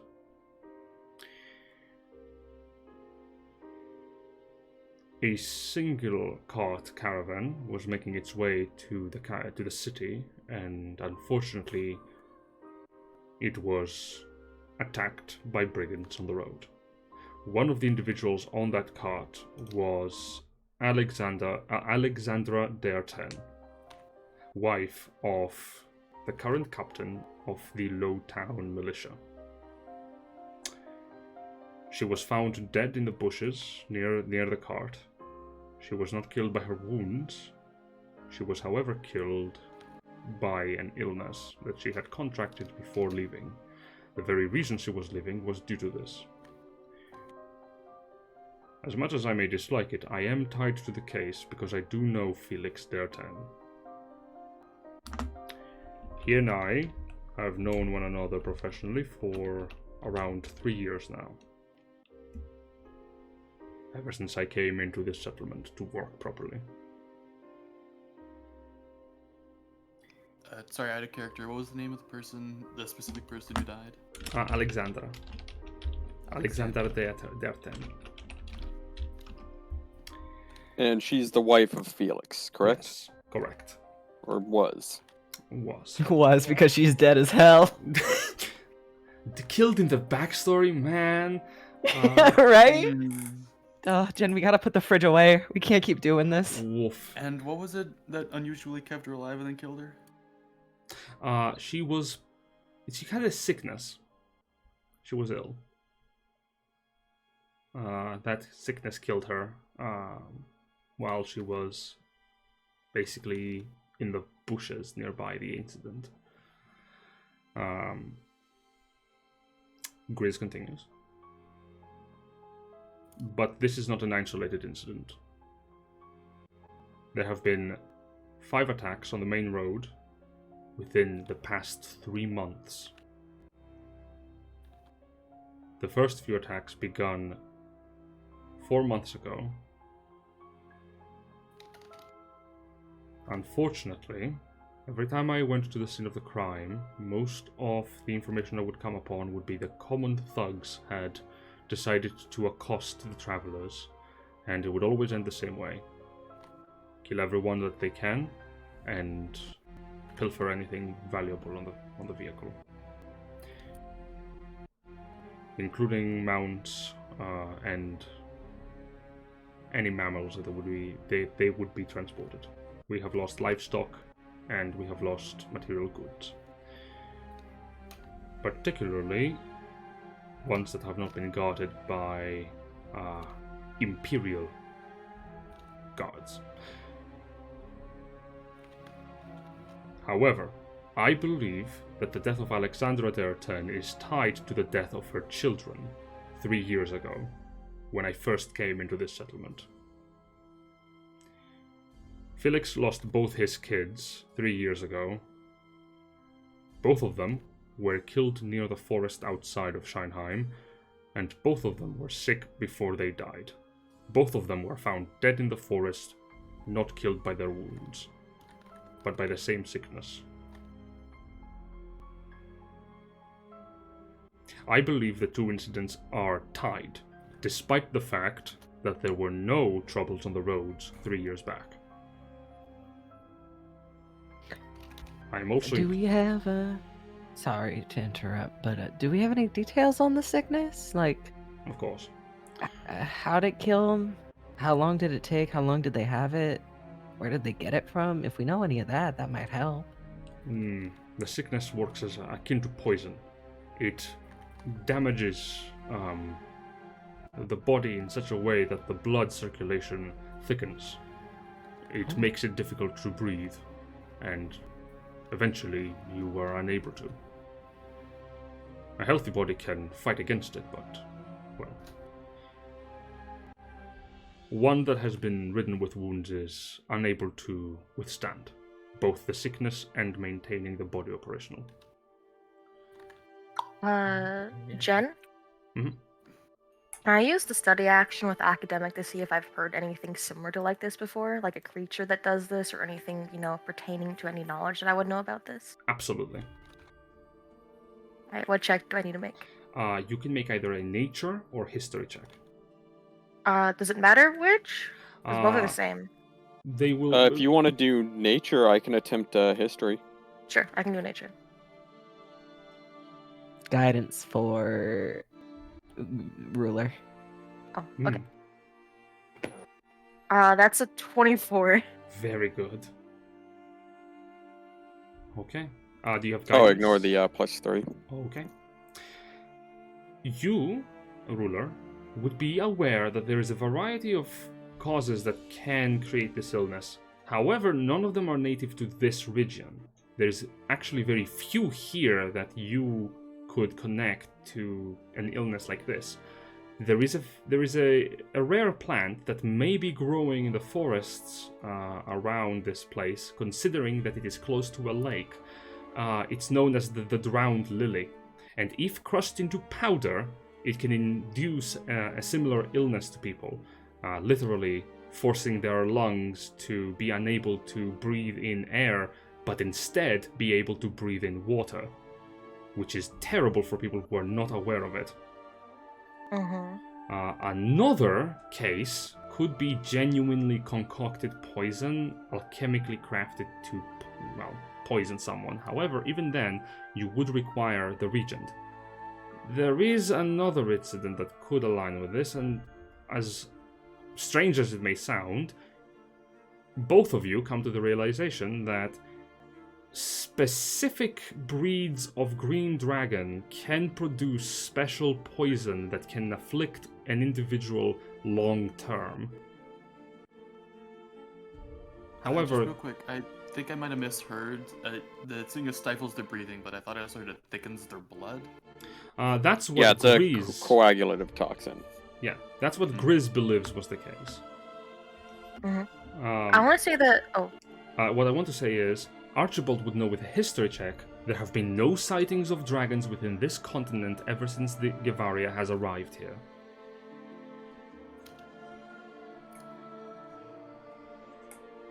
I want to say that Ruler will take out their spell book and rip out 3 pages from it that are blank and just start writing down these theories and then present them and it presents 3 of them in the middle of the table. So these are the ideas that I have and that they're all possible, but of course, the last one is the one that I am most iffy about, but I'm just saying there's a possibility all of these things could be it. Hmm. There is a reason why I was worried when you showcased to me the dead pseudo-dragon. Pseudo-dragons are particularly rare creatures, especially outside of the Crandanumva.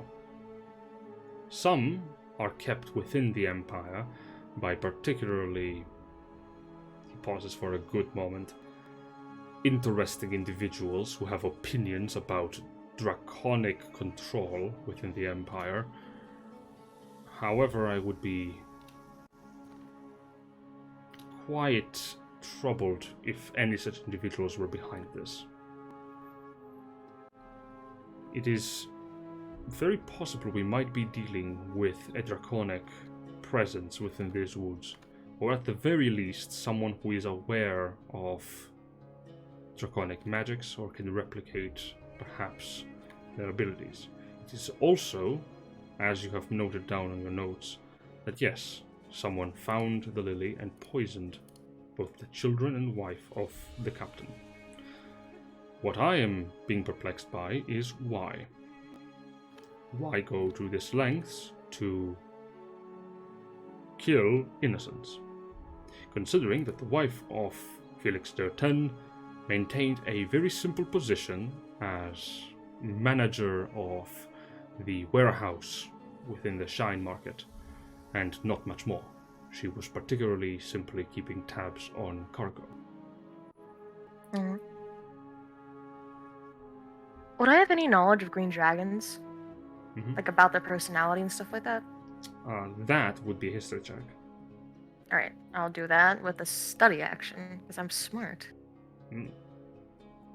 Let's see. History. Ooh. Archibald's gonna ask Riz and just be like,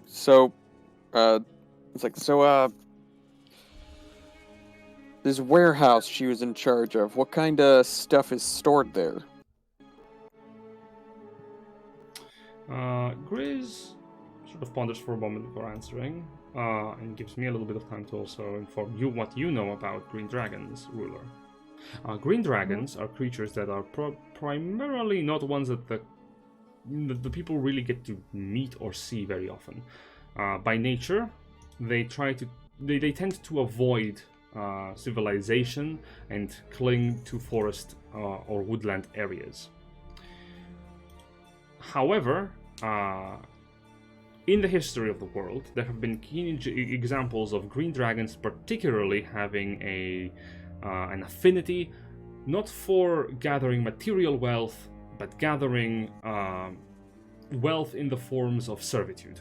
A lot of green dragons enjoyed in ages past manipulating people into servitude to their own goals or for their own benefit, or forcing people into serving them instead. I have a theory that I do not like the idea of it, but I want you to hear me out on this. What if... Meanwhile, Etch is just like, what's a dragon? It is like a very giant, not nice lizard. Oh. They tend to be smart. There are several continents ruled by them. Yes, they are... I see. Mm-hmm. But... Grizz, what if... I hate to say this, but I do not want to sound mean when I do so, but I kind of have to.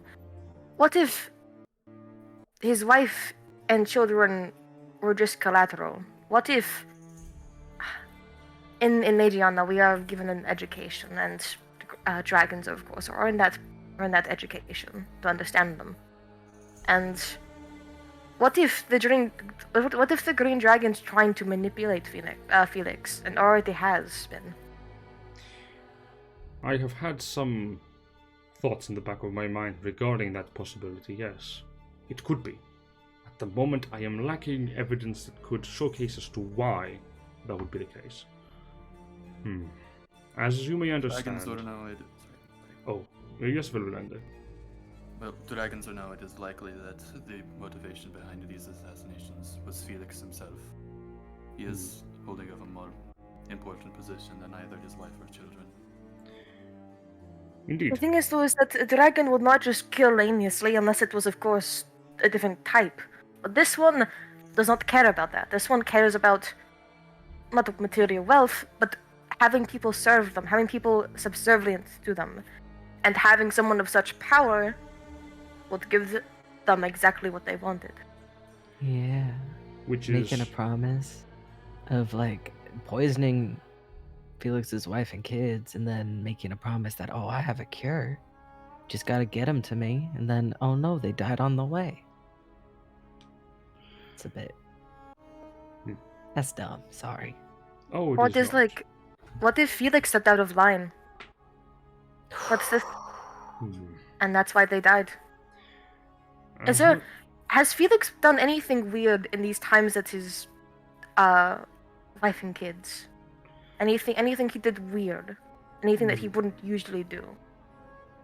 From my time remaining with him and his wife in the past 3 years, to clarify, my relationship with Felix is strictly professional. We have mainly met for discussions of operations within the settlement, and as well proceedings on the case of his children, as well as the occasional meal in his household.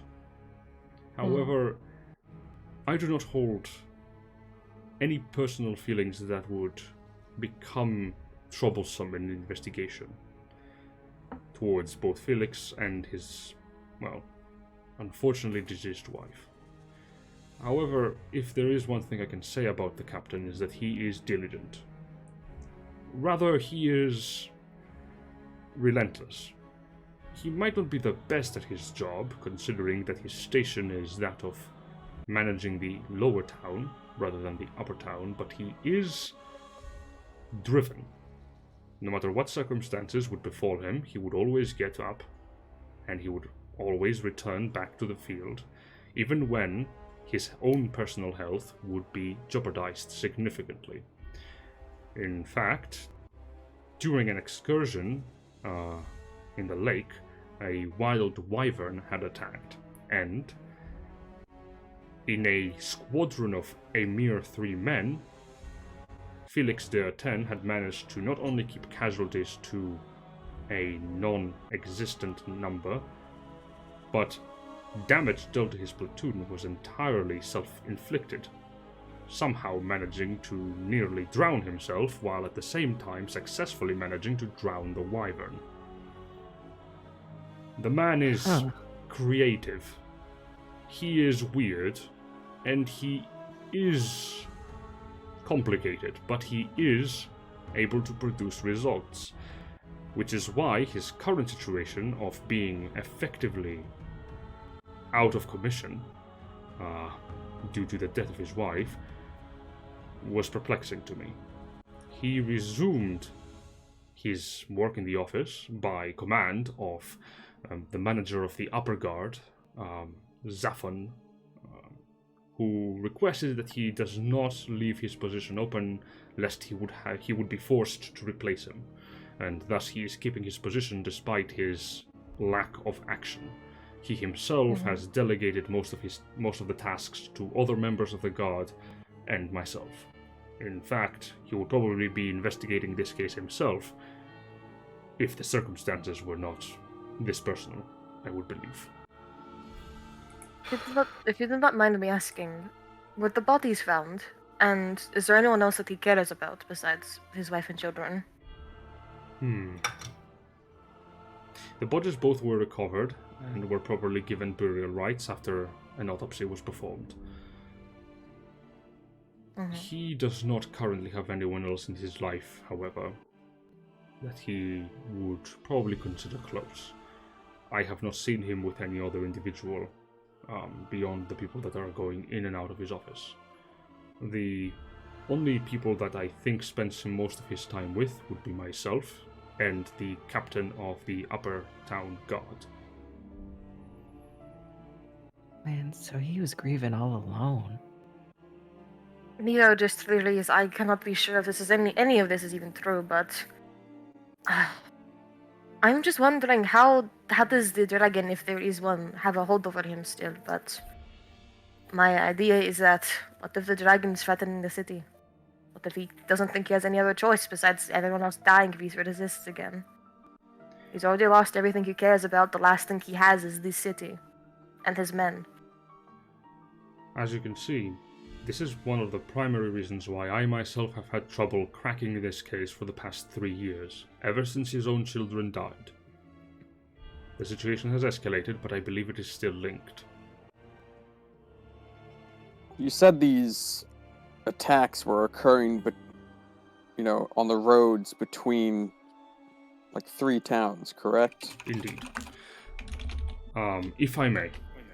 And he's going to, from underneath his jacket, he's going to open up a bag, a very small bag, and pull out a very big map from it.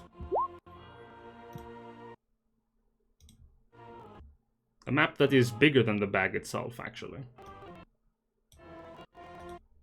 Oh, He lays it my on man, the table. my man, the bear has got some money. He can afford.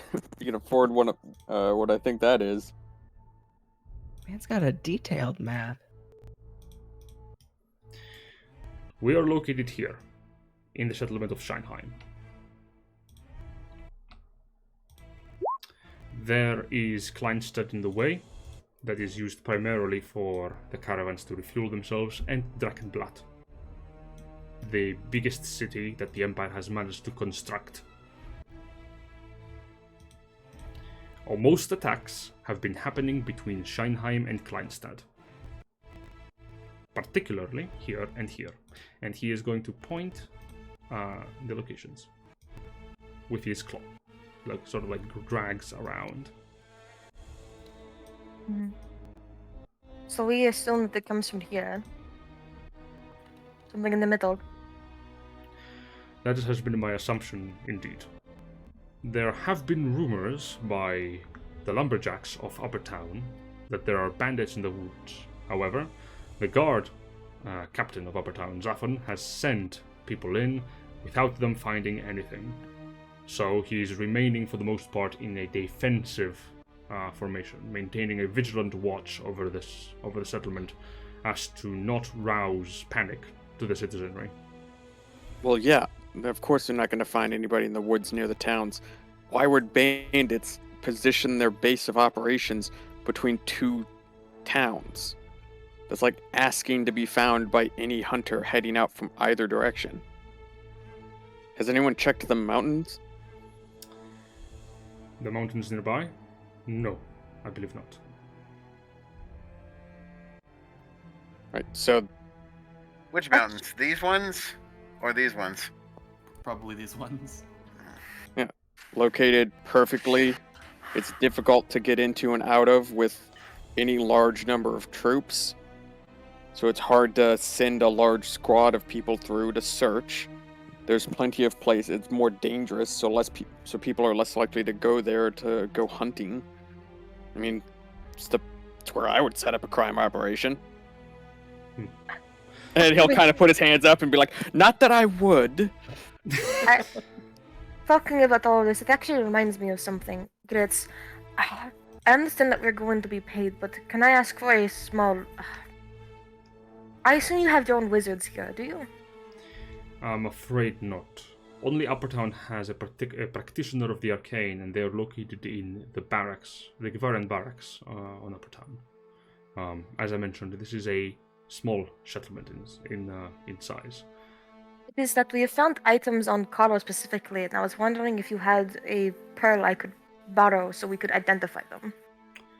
I could persuade Felix to make a request. I would very much appreciate it. If it is necessary for the case, of course. I mean, these items that Carl had on him, as we do not know what they do, so it could be vital, yes. As for your theory, it is very, very sound. He points at the map, and he sort of makes a couple of drag marks by... Oh, no, he's not going to damage his own map. He's just going to point at it. Specifically, 3 years ago, 3 years ago, the children were murdered here. And found dead in this location around the settlement. Approximately 2.5 miles away. Ever since, most attacks have been taking place on the road. However, the reason why I believe that the perpetrators are close to Scheinheim, for I am certain that some are,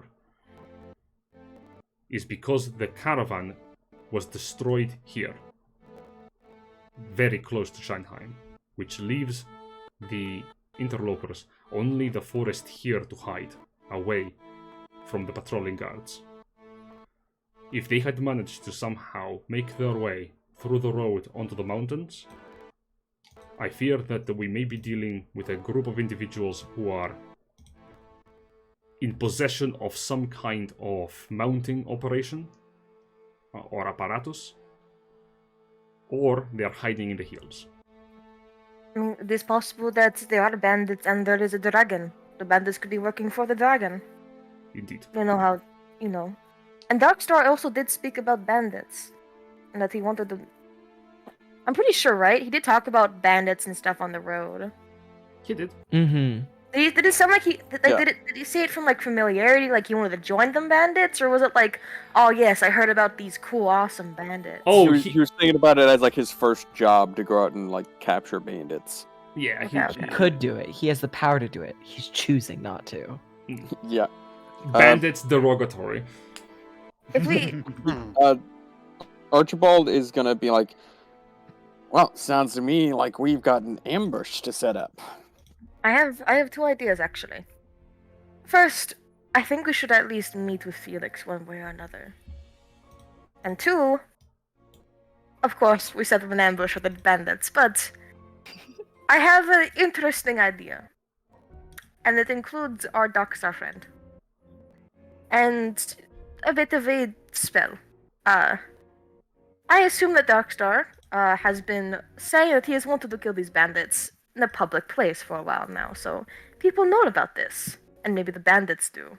So when they see Darkstar, Ruler points to herself, me disguised as Darkstar, walking on the path normally, I assume they might have a word with me, or at least maybe want to kill me. And then, of course, that's when we can ambush them and ask them questions about what's going on. I am so glad that did not go in the route of taking Darkstar with us because No, of course not. I would never suggest that. He is new. All his equipment is new. It is not used. Archibald was like fully planning, like, yeah, we'll just send him out as bait. And then Ruler said, I will be the baits. Grizz sort of It'll be a learning experience. Yeah. His first and last lesson. Most of the caravans that have been attacked were not protected.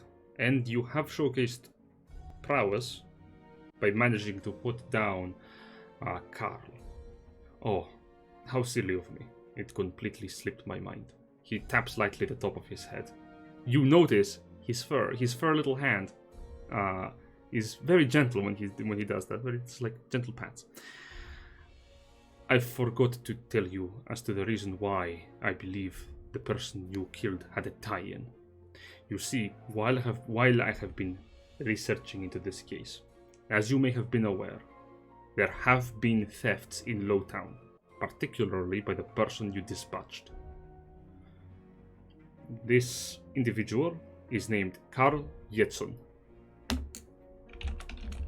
I will type the name down. You mentioned he said something about dragons before he died? Yes, we did. Then it confirms my suspicion. there must be indeed a dragon within the region. This is bad. I will have to inform the captain of the guard of this at some point. I just Yeah. do not know if we can trust anyone at this point besides us. You've said that they've sent out full search parties through the entirety of the woods, correct? Yes, indeed. That would be the work of Zephan Pestol. He is the captain of the guard for Upper Town, and he is the one responsible for managing the Gevarian forces that are the most experienced. Right. Do you have a map? I see you've got plenty of maps here. Do you have a map of old caves and mine systems in the area?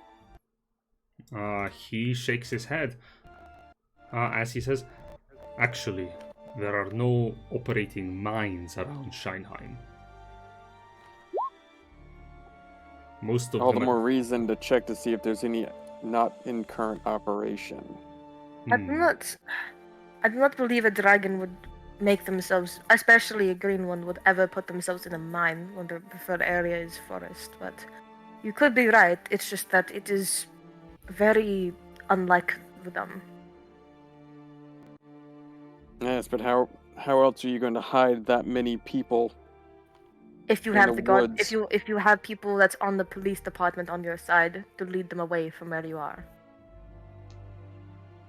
Yeah, Archibald would be like, oh yeah, I guess there's also the chance that all your cop buddies are corrupt, and he kind of nudges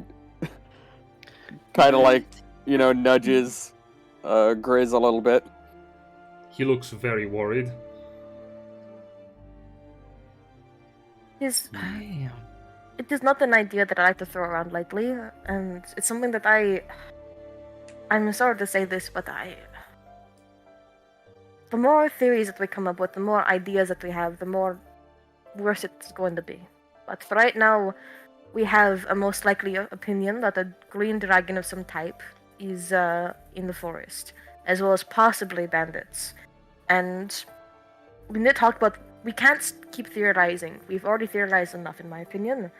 We just need to figure out what we want to do from here. Agreed. That is what is most important. If you wish to set up your ambush, I will have to ask Felix for a cart to be supplied, as well as a horse, and for you to play your role as, well, whatever might attract our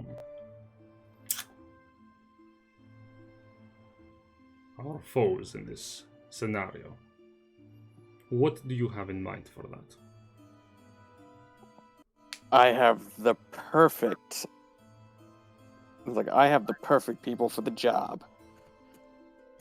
I don't want to ask Felix about these things. We need to find out how to do this without you getting involved and with us being able to do it on our own. Because If that is the case, perhaps you could acquire an actual merchant's cart. The Shine Market in Lowtown does operate and maintains a trade route actively with, well, Kleinstadt. You would have to talk to the person managing it in the warehouse. So, talking to the person I already wanted to talk to. hey, Because I'm curious what's in that warehouse. we could set up a deal. We could say that we could help try to deal with the bandits, and in return, we need to borrow a cart as a diversion, so no innocents will be harmed, and we'll be given something that Felix will not know about. True, we just need the cart. We can always make it look like there's a bunch of fun stuff in there, and there's just nothing. We all look kind of weird. We could always be good merchants, and to be honest, I'm sure that they would awfully agree after being like, hey, we can deal with your bandit problem. We just need this one thing. And we can, we worked for we've already helped in some way, matter, and shape. And I assume with some convincing, if Helios, you seem like a fine talker. Would you be willing to help us with this? Oh, of course. I'm great with people. Yes, if you could help convince the man that we are here to help and that we can deal with the problem, but we need, of course, a little bit of resistance with the, the carts and stuff. I'm sure we will be able to deal with the problem quite easily. Yeah, sounds like a plan to me. Yeah, Archibald's gonna slide like a big mug of mead over to Grizz and be like, "So, I need to go meet up with some colleagues, but I would Are we your definitely need the. colleagues? Oh, I'm sure you've met. So where might I find you, in case I have need of your services, outside of daylight hours?" Most of my availability comes from my office. It is not hard to find, though. It is located on our way. We particularly went by the shoreline. Early on, you would have seen a big household. Take a left turn on a big road. You should be able to find my house around there. Archibald's gonna knock it. It's like, oh, he's a homeowner. In this academy? Right. Yes, I was given a house by the mayor of the settlement when I first arrived here.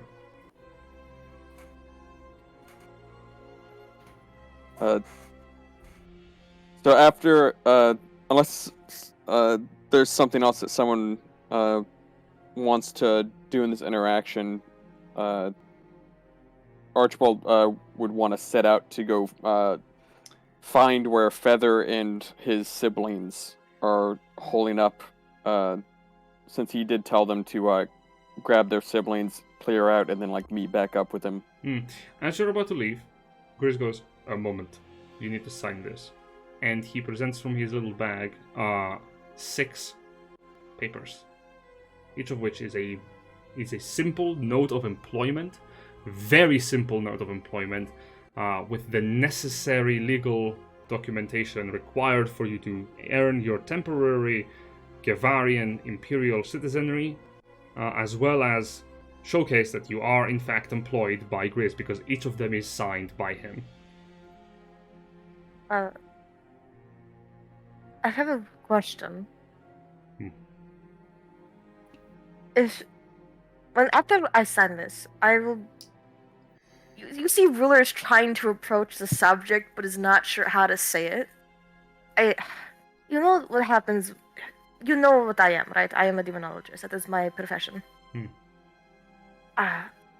be able to pull this off with this heist, I require a specific demon. And do you know, would the House of the Dead be willing to accommodate me? I would imagine that they would be willing to negotiate. The House of Death is particularly caring about the people who die in the Empire. However, they might be willing to negotiate something. I would not know. I do not like them very much. They are, how do you say, a bit cold. I think you called them creepy. In addition to that, they are located in the upper town, and even with Imperial membership, you would have to go through their clerk. They can be slow, but I have no doubt you will persevere through through the process of negotiation. I'm very well aware of what I look like and how people usually react around me. It looks over to Vel. It is just that it was something that will greatly help us in this, and I'm worried that I'm not a good talker. I'm not someone who can convince other people that I am good. I guess I'm trying, but I don't have the right words for things, and Ruler kind of looks a bit down at saying that. Well, I'm not sure if I can do it, but I can try. I mean, Darkstar I can go Heaven Killer with in ya. shambles as his. my icon. Oh no. Archibald would be like, I mean, they're dealing with cutthroats, bandits, pickpockets, the whole shebang. Like, as long as you're not killing anybody, I'm sure they won't care. I mean, I don't like killing people. It is not nice to do. It is just that I have to use the corpses of people to summon my demons. But that's what I just have to do. Anyway, so I will check in the morning to see what we can do. And Helios, I would deeply appreciate the help, and you have to tell me what I can do in giving you back the favor. But I don't have any coin with me, so I can't do that. I don't need anything. Y'all are my coworkers now. All right. That is wonderful to hear. Thank you so much. Yeah. I'll help out any way I can.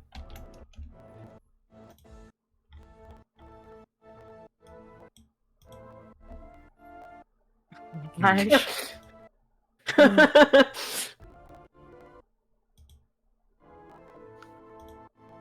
Well, perhaps then your first stop would be to check in the warehouse and let them know something that you wish to arrange with before the day is over. If then everything is proceeded nicely once you sign these, he presents out like a keychain. He takes one of the keys and holds it out to you. This will allow you to have space in one of the inns here. Mm-hmm. I will show you where. It is not far from here. Tomorrow, before you leave, I would like to be aware of it. If that is not too much trouble. Oh, you'll definitely be seeing me.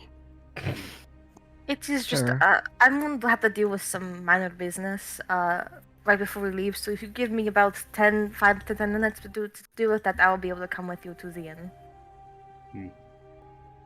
No worries. Do you sign your papers of employment? Yes.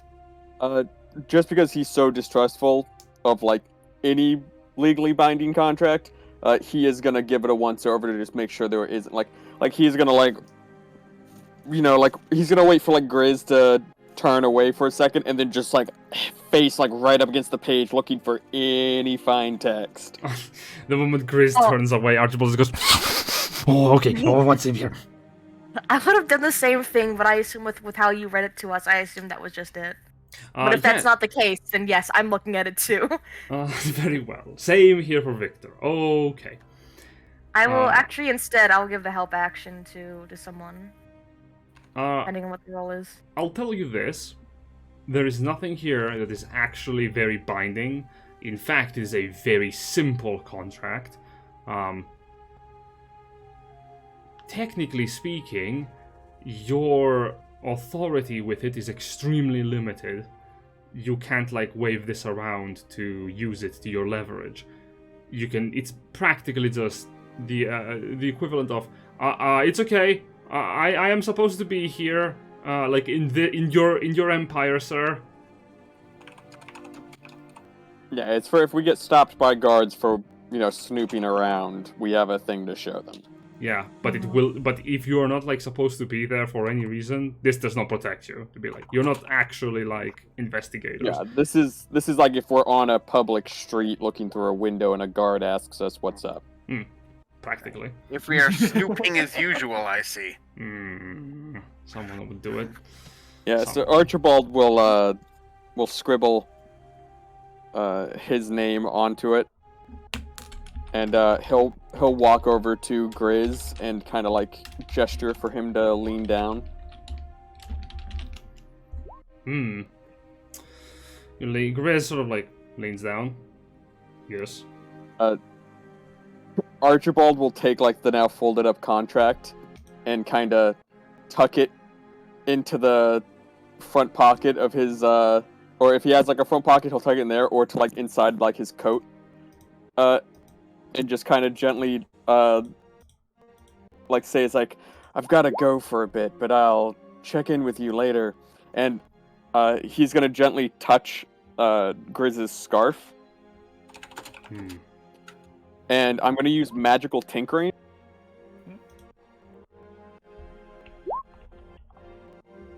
If he wants to show up. That is a block of text.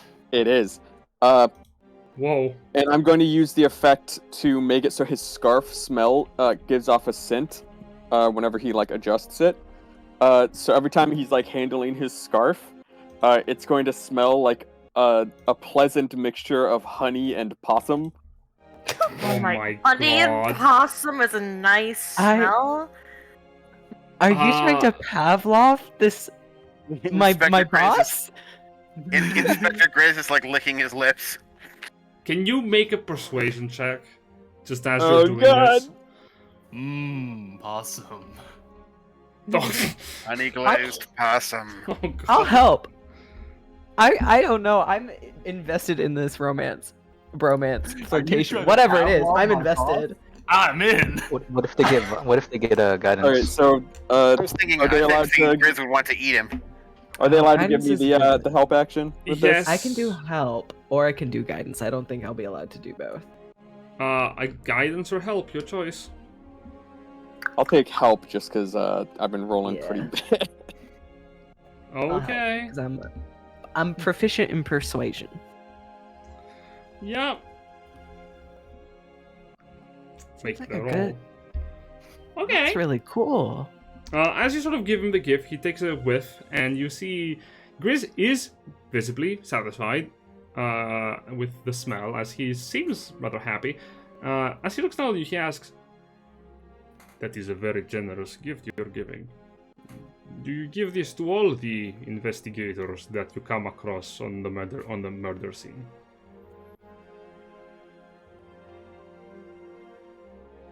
Archibald's gonna kind of start walking towards the door and then stop as he hears that and just look over his shoulder. Like, remember, he is wearing a leather jacket.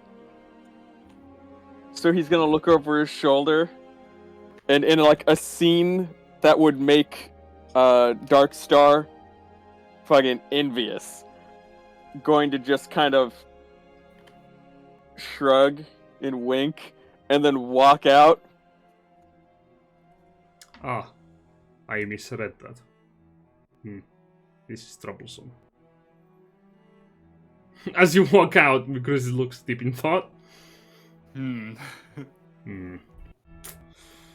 that Possum suicidal? I am not sure if he is interested in me or the prospect of. What? Never mind. I hope he is not. Yeah, so get the- All right. So the thing is, like, that makes perfect sense because Archibald's got a +1 to charisma, so he's, like, better than average, but, like, definitely not the smoothest player out there.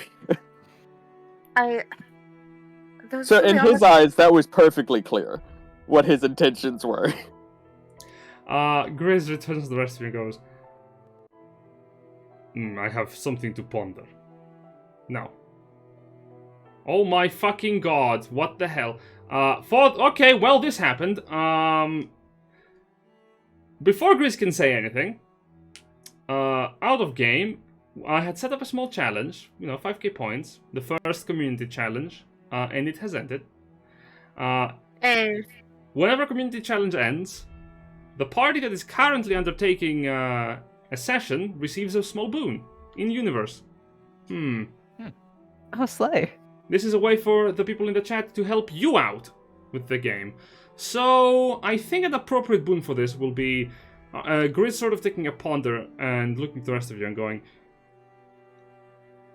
taking in mind the danger that you're going to be placing yourselves in, I believe this might be necessary to your cause.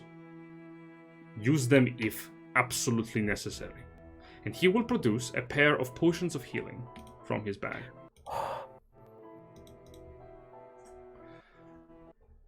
I was holding on to them. I was holding on to them in case I would need them. However, considering you're going to be placing yourselves in great danger potentially for the benefit of this case, I would be happier knowing that they perhaps will keep you safe instead. Ooh, nice.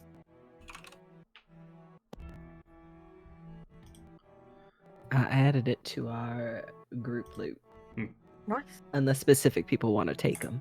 I took mine because I'm a wizard. I kind of need it. Cool. If someone looks mean at me with a mean look at me, I might explode.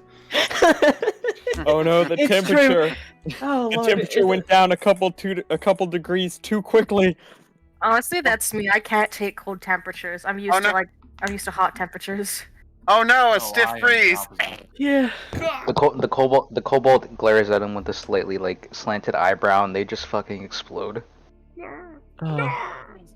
So, DM, Mhm. before we go to the inn, I would like to. I'm going to be trying to summon another demon tomorrow. And to do that, I'm going to kindly ask one of my demons to go back to the abyss in you know what way. Uh-huh. Not just. Uh-huh. How do we resolve that? You eat him. What? To give you an understanding, the demon that gets to remain here is very happy to do this task for you. The demon that gets to leave is not. Maker, you scary. I know. I don't do this in front of anyone in the party, unless for some reason they want to come with me after saying. I'm a good person, I swear, okay? Just, this looks really bad. Yes. Ruler would have stepped away to a place where no one else can see and be like, alright. Fight! The liver gets to win. No. She needs them both healthy because she can't heal them. So, one of them is, just, I don't want to go over this. He dies. And then the other one stays. And he's fine. You replace them, family friendly. Ruler just casually casts a spell and he gets sent back to the abyss. No problem. He goes to a nice farm in the abyss. Yeah, he goes to the farm upstate. And then Ruler comes back with only one maw demon. Ruler just prepares a lightning bolt. Go, make sure you go stare at the sunset, okay? Oh my god. Tell me about the rabbits, George. No!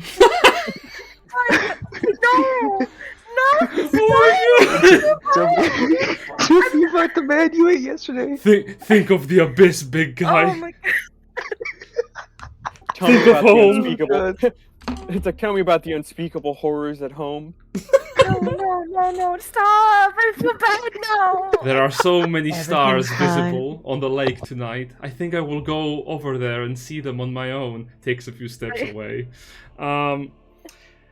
Right, so as you sort of realign your employees, is there anything anyone else wants to do before resting for the night? If sorry, Vel's not doing anything, Archibald would have been waiting, kind of like tucked around the corner in the dark, because he doesn't want Grizz to see him standing out there, because that would kind of ruin the whole like facade. So he's kind of like hiding, and when Vel walks by, he would try to like grab his attention on the down low. Before that happens, I'm gonna take a quick peek to see if Darkstar Heaven Killer's in shambles after hearing Ruler vent about her lack of charisma and her self-consciousness. If he is, he's doing a pretty decent job of not showing it by having his entire face hidden by his cloak. Well, that's interesting. Oh, hi, Reginald. I mean, he could assume it's an Archibald. act. Why It's did I like, say it's like, Reginald? oh yes, I had to be nice to the masses for my dark plans. Oh my god. Wait, can I hear his voice again so I can try to mimic it whenever I disguise self as him? Oh, of course.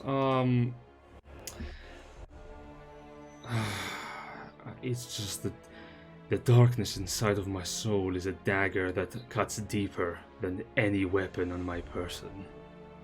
There we go. I am Darkstar Heaven Killer. I am the Blade of the Onyx. I wish to go find these bandits to slay them for my dead parents who were also killed by bandits. I am becoming deaf. I am become death. I am Darkstar Shadow the Heaven Hedgehog. Killer.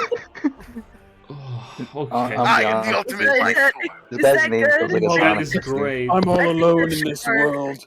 There's no one that loves me. My name is Not- not Mom, important. not- It's Mom, important not is now. what I'm going to do. Oh my So, god. yes, I got your message. Yes, I saw lunch. I saw you set it out. Thank you. I may have human parents, do. but wolves raised me when I was a baby. They Oh. adopted me, raised me, molded me in the darkness. This is adorable. your ally. God. Alright, is gonna I'm go happy. I'm happy now. I am dying of Yeah, cringe. Jen, can we get just like a luck roll or something to see like whether he some kind of roll to see like if he interprets what she was saying as like her lying to like put others at ease to further her own dark goals, or if he took it at like face value. Because I have a low charisma. He could assume that I did not mean anything when I said, because I have a low ass charisma. So he could. Like did he take that as like he was just had his idol, like he just met the idol of his life and his hero, and then it just shattered in front of him within minutes, or that like it just deepened his resolve to idolize this person he doesn't know. I'll say this. That's up to Darkstar Kevin Killer to decide for himself. Kevin Killer? Heaven Okay, Killer. there's no way he actually believed that Ruler was being on. He's like, no, No. this is some deep ploy. Ken It has Killer. to be. And I can't believe The machinations of Kevin was the name of his pet goldfish as a child Oh my that God. he forgot to feed one time. I cannot wait for him He to have was a babysitting this conversation. kid and he left him home alone. Yeah, Yeah. to be honest, I can't wait for him to have a conversation with Ruler, being like, how do you summon demons? How are you like this devil from the hells? And I'm like, oh god. Oh, Yeah, we guy. can keep going. Yes, we Really, can. my demonic parent was from the abyss. Was a demon. Alright, so we're doing stuff like before long rest, right? It was Archibald and Vel. Yeah, you want to talk with me? Yeah, he's gonna Archibald's gonna pull you aside and be like, hey man, I could use a hand. I'm gonna go meet up with Feather and them, and I found might need you to help patch them up if they're a little hurt, and also gonna have to talk to a couple people around town. Do you mind helping out with that? Not too many people respond calmly to any kind of gestures towards himself. All this. Out of character too.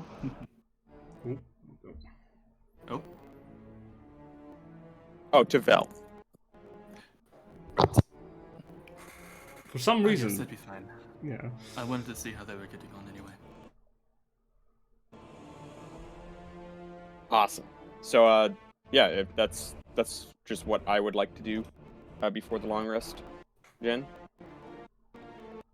Oh, as well as, absolutely. would I be able to find just like an old jug that someone tossed out, as well as like a small just pouch that someone may have tossed out that I could like cast mending on to fix up? You can, sure, make an investigation check DC 8. Just to find a random cup. Well, I'm looking for a jug. Or a jug.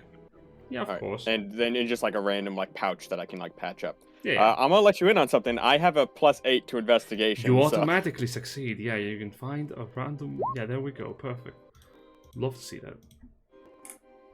The Love to see investigator. Open Alright, this.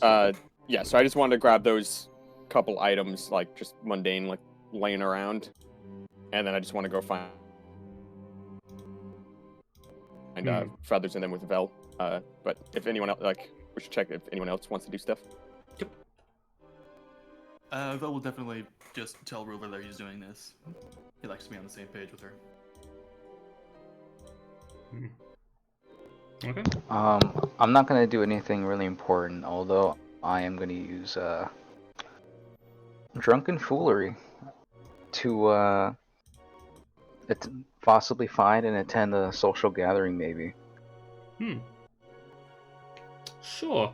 In the Shine Market, they do have tonight, before you head to rest, there is a competition of music showcase.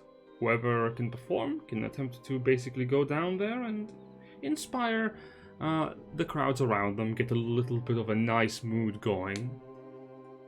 It's an open fair event, mostly orchestrated by a couple of children who are led by their teacher to attempt to, play in front of an audience.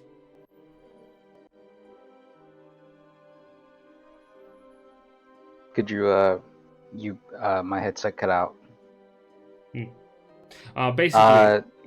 Basically, there's a school teacher that is hosting a music event in the Shine Market for their kids to play in front of an audience, and other people are also requested, hey, if you can play an instrument, join in. You know what? I am. Circle. Yes. You know what? I am gonna attend, not in a musical way. Could I use carpenter's tools to carve something for the kids? Yeah, of course. And then that's all right. Yeah. And then that's gonna be about it for me. I'm gonna do like mind my knowledge, but if there are any specific like common gods, I'd probably make like a small totem, like little like pawn, like chess pieces type deal.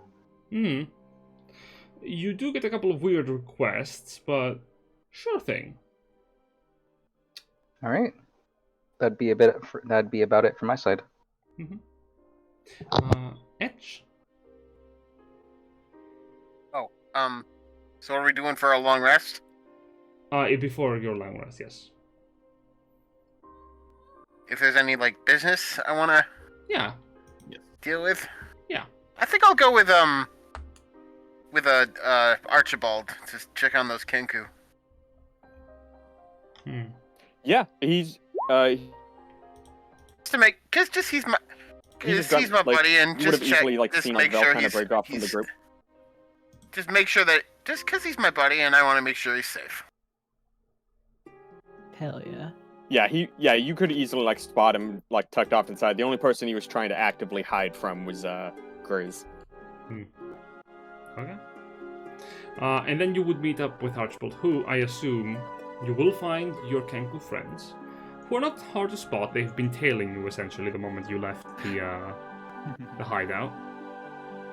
Feathers and talons. Yeah. it's like attaboy.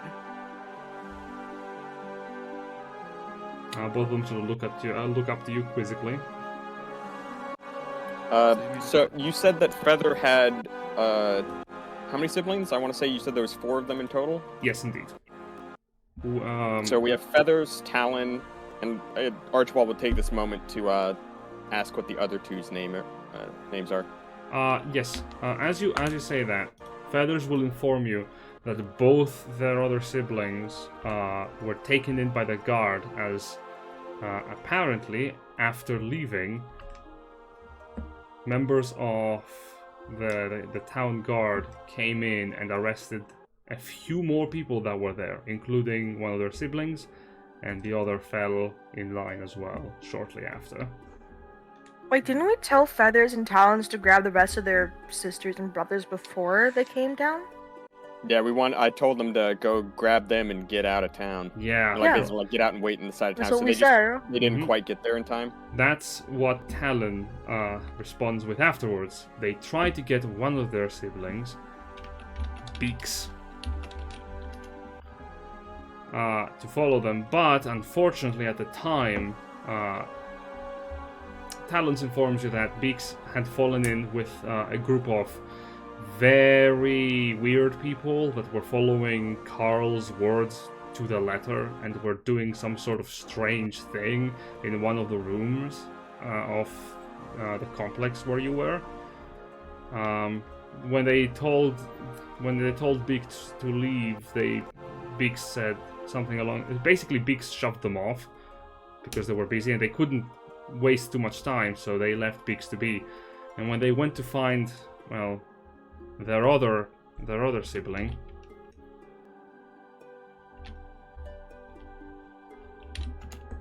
Wing Dan. Totally not made up on the spot. You know, I believe you. I wouldn't have believed you that it wasn't made up if it was Wing Dane. Oh, that would be great, damn it. Wing Dan was unfortunately captured by the guard while you were in the complex. That's what the guards upstairs were doing instead of coming down with you. They chased after the bird on the rooftops.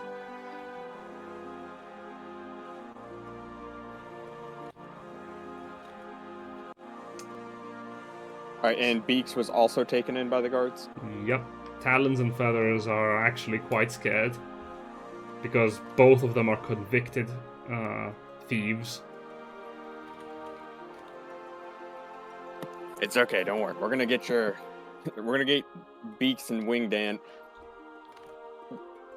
Actually, you mind if I ask, why Wing Dan? Like, why? What's up with the Dan? Oh, Talons goes, Dan was the name that Wings wanted to have originally, but we kept calling him Wings, so Wing Dan one day was uttered and it stuck. Respectable. Alright, so we're gonna get your siblings out of there. I'm sure, especially with some connections we've made, we can definitely get them off the hook. Actually, it's like I sense a plan all coming together, but that'll have to wait. As part of this, well, it's like I'm gonna need your help. I need you to go find me, like, these things, and bring them, like, to a safe place where we can construct unimposed. Do you know anywhere like that? They sort of like look at each other, and Feathers goes, "Of course, Carl's hideout." Oh wait, both of them are confused. Is there a smithy or workshop around? Talon will inform you there is the open workshop. It's managed by the House of Life personnel, who are particularly basically keeping it open for anyone who wants to come in, use their tools, to work on their own stuff, and then leave.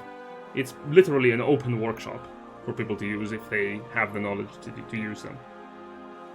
That's perfect. Can you get these things to the workshop so you can meet me? And I'll meet you there tomorrow. And we'll get to working on stuff. And I'm gonna go. And I'm gonna discuss getting your siblings, out of the. Where are they being kept? Presumably in the barracks in Lowtown. And all right, we'll see about getting your siblings out of there so they can meet up with you as well. Talons does ask, "What do you want?" He hands them a list of just I need so many. I need some tubing, so much, kind of some just plates of metal, or whatever metal they can find, a little bit of wood, gears, or metal that can be cut into gears, and stuff like that. Just general components that he needs for what he's building. Okay. They sort of nod to one another. And he will kind of lean in and quietly to Feathers go, "If you need to, feel free to dip into any of that gold you got in that pouch there." And he'll kind of point towards his gold pouch that his coin pouch that Feathers still has. Mm-hmm. Feathers looks a bit surprised, and Talons nods nonchalantly. And both the Kangos will flee to go... Oh, before you go, are any of you hurt? Neither of them look hurt. Talons looks up to you and shakes his head. Okay, that's good. and off they Stay go safe. to rob people into the night. Right?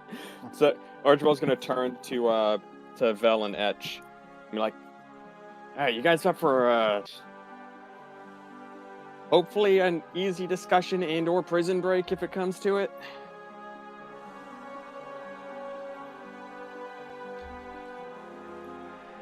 Perhaps you should wait until tomorrow morning. I'm sure it'll be fine. We can just tell them that it was we were putting on a show to not to alert nearby people to our real plan, which was a sting operation for the criminals working out of the sewers. He's like, you see, he's like slowly piecing together the like the story as he goes. He's like, yeah, that's it. The Kenku they saw, they weren't actual like thieves. They've been undercover. You know, they've been working undercover with us. You know, and here, and we've got this now. And he holds up the sheet of paper where he signed his name. He's like, to prove that we are in the employ of Investigator Grizz, and subsequently his employer, Felix Detente.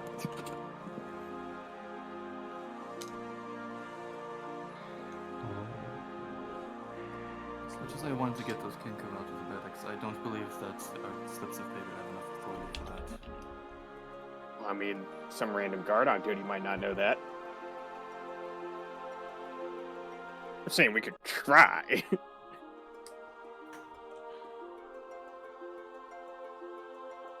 If it makes you feel any better, we won't do the prison heist. I honestly, I don't have enough gunpowder on me. Just think about what I should say.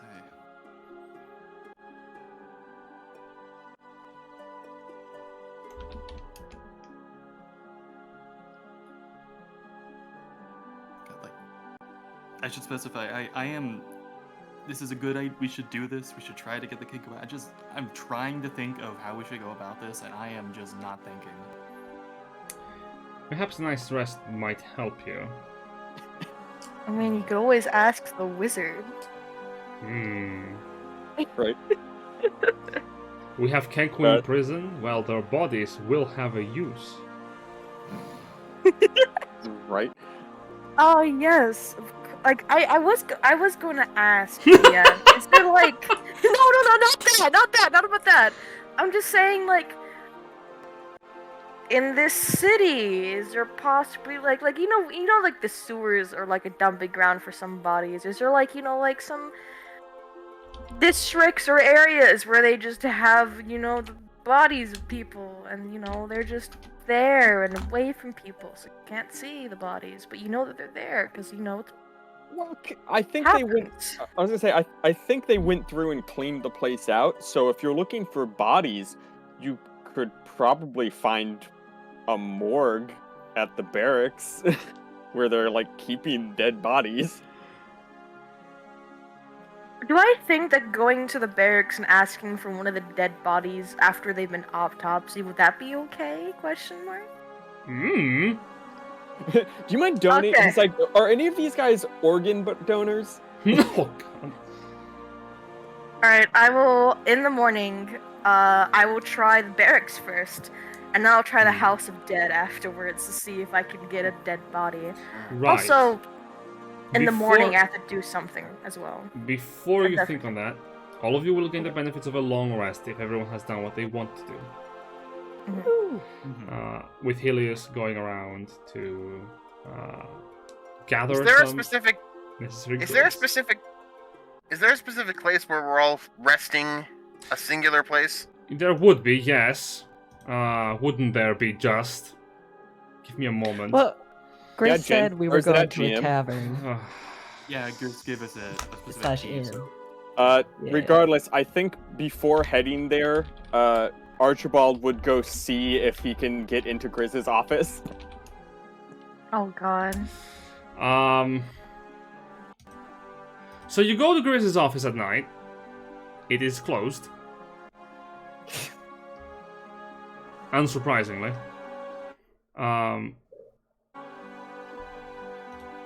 Do you wish to break in? No, nothing like that. I believe I can use the magical tinkering on up to 4 objects. Yeah. Right.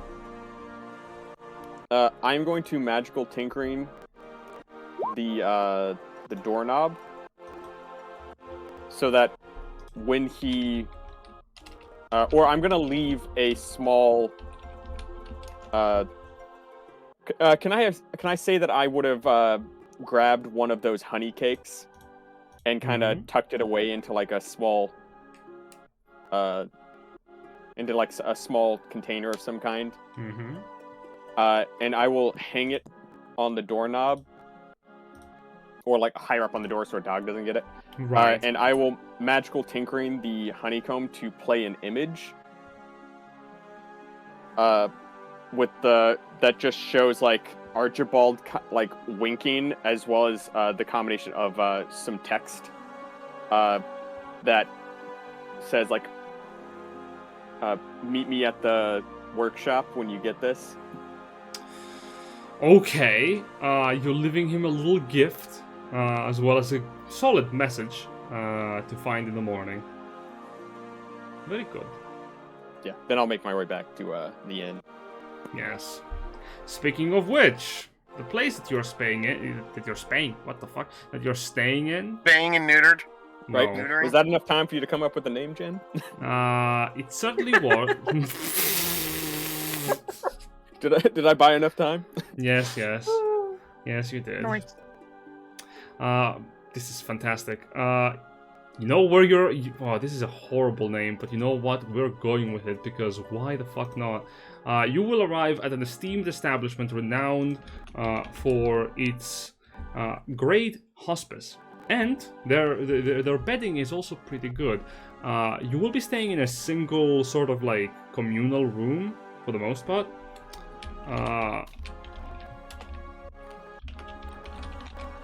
You are staying in the boiling cauldron. Do they have hot tubs? Do they have hot tubs? They do have... Archibald's gonna be like, I might have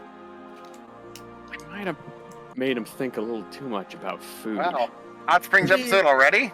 Do they have hot tubs here? They do have, in their basement, the establishment does have like a hot spring underneath. Like a small Nice. private Hell hot yeah. spring. Great. Wonderful. So, for the record, you take your rest, you will regain the benefits of a long rest, and in the morning, you need to assess how you're going to be drawing out these people. You will need a vehicle of some sort, variety. And you will need technically something to disguise as goods or actual goods. I have a really dumb idea. I think I have the goods, or like stuff disguised as goods covered. That's good. I also have a dumb idea. What if we just make a generic cart that has just a bunch of gold piled up on it? I don't have money. If you ever, I have one. Don't worry about. we'll hide your demons under it. We'll right.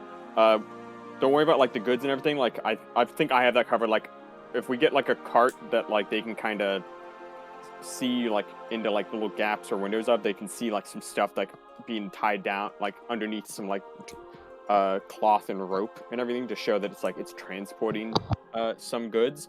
And so it's like really the big challenge would be getting a cart. Well, you do know where they have carts for transportation of goods.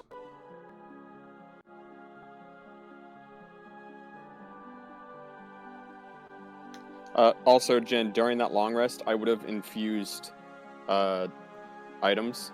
Mm-hmm.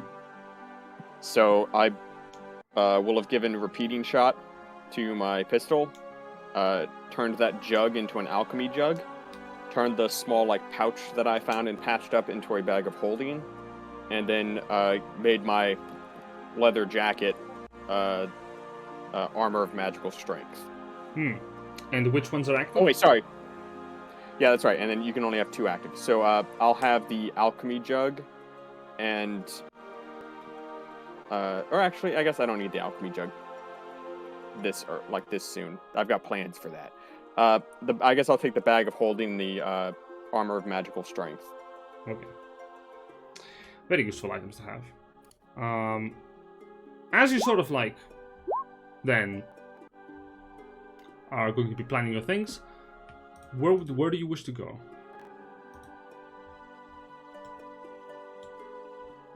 Well, I have to be away from the party so I can try to acquire a corpse. I gotta give me a dead body. So here's the thing, right? There is a graveyard outside of town into the forest that you can go to. It's dangerous. Or you can go up into Upper Town and attempt to enter in. I'm gonna go to the barracks, and with the Wait, short certification I have, and after does it have to be a human corpse? Let me take a look. I mean, like, could you have just gone to, like, a butcher shop this whole time? Oh no, you need a humanoid body. No, Okay. it says you may target 1 corpse. Oh, then technically yes, you could just... Yeah. You could have just gone into the woods, killed a deer, used that, avoided the whole moral issue. Here. It says corpse. You wanna get a chicken?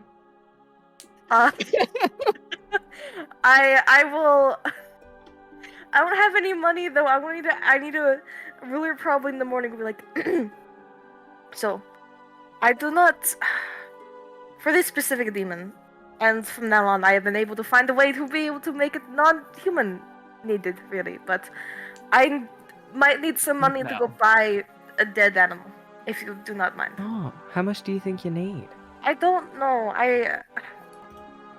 Quick, GM, how much is a chicken? For fuck's sake.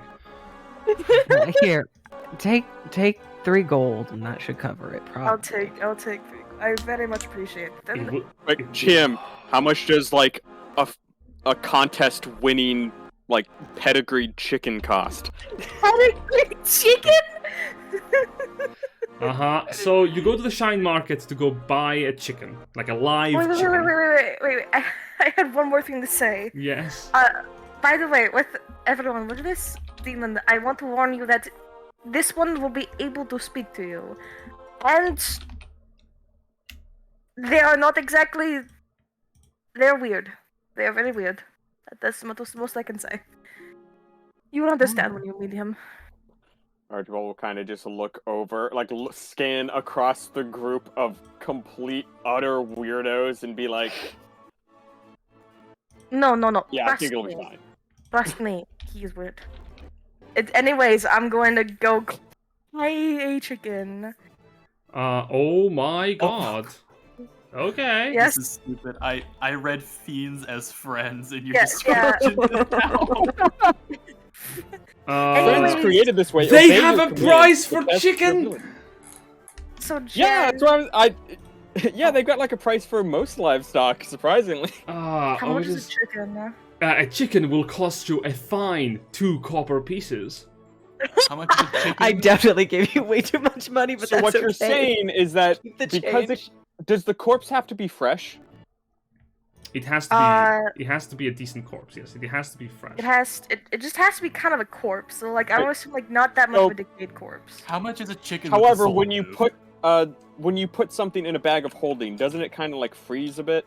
We can, If I remember correctly, you it can- suffocates. You can put the corpse in the bag of holding and test out your theory.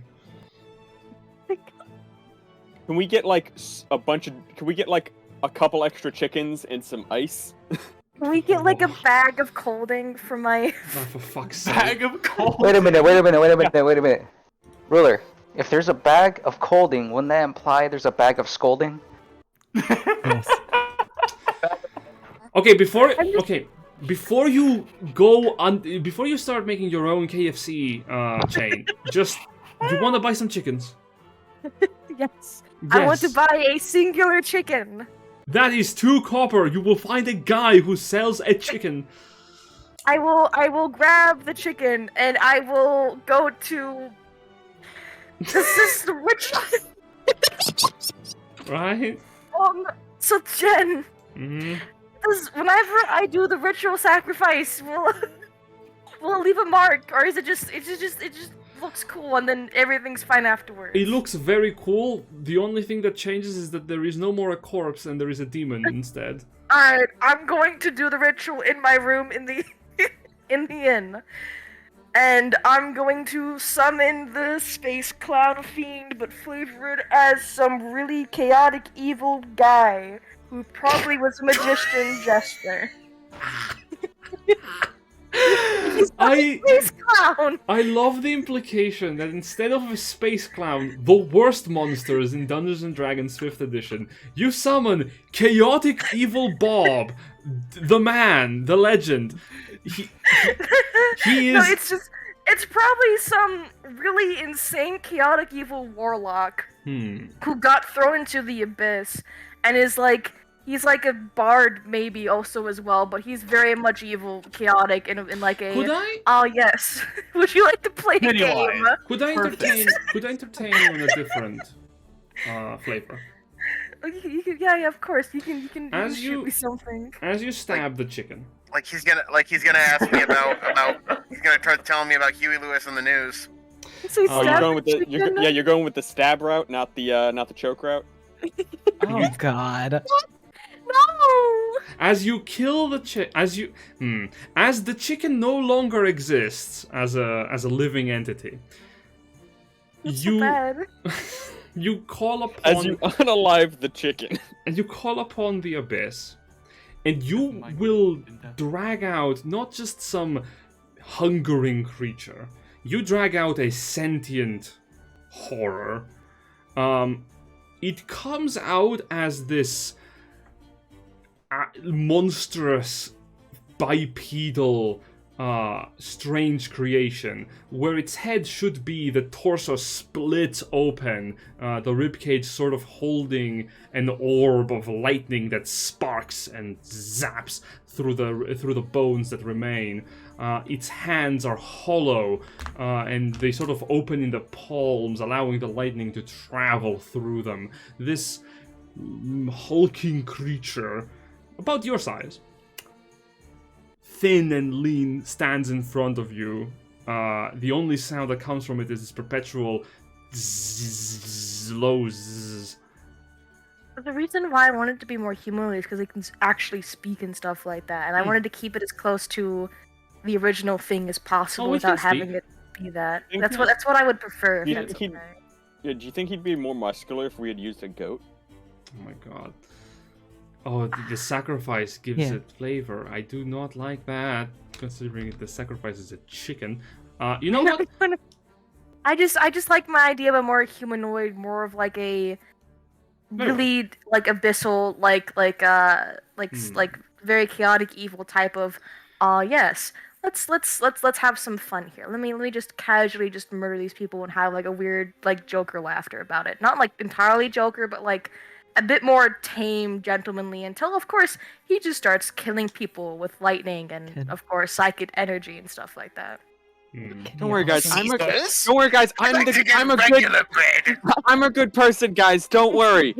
Okay, murder clown. Oh, murder clown. Kill these people, please. There's a reason why I got this from in particular, because he's actually going to be helpful in this situation. Sure thing. Can he have feathers? Oh, goodness. Just somewhere. Just some. It doesn't have to be like super visible. Just because he was a chicken. He came from a chicken sacrifice. I just think it would be cool if the demon had like feathers somewhere. Yes, feathers on his top hat. Yeah, that's what I'm saying. Yes. Like, I think it would be really funny if, like, had we used a goat or a larger animal, like, there's more like material to use in creating it, so you'd end up with someone like a bit more buff or like with like more meat on the bones. I'm the Joker, baby. So yeah, what I put his art down. I can link it to you. Where is it? Here you go. Just click on the thingy. That's kind of the art I wanted to use. Thank you. Absolutely. He still looks slightly clownish, but more like Hmm. more gentlemanly, more like he's just like Hmm. some lord who made a deal and now like he's enjoying the suffering of people and stuff like that. So what you bring out is this humanoid creature who is enveloped in this green hue. Most of his face is entirely mouth. As it sort of like leans around looking, its eyes fall upon you, and it smiles widely, leans forward in a bow, and holds his top hat with one hand.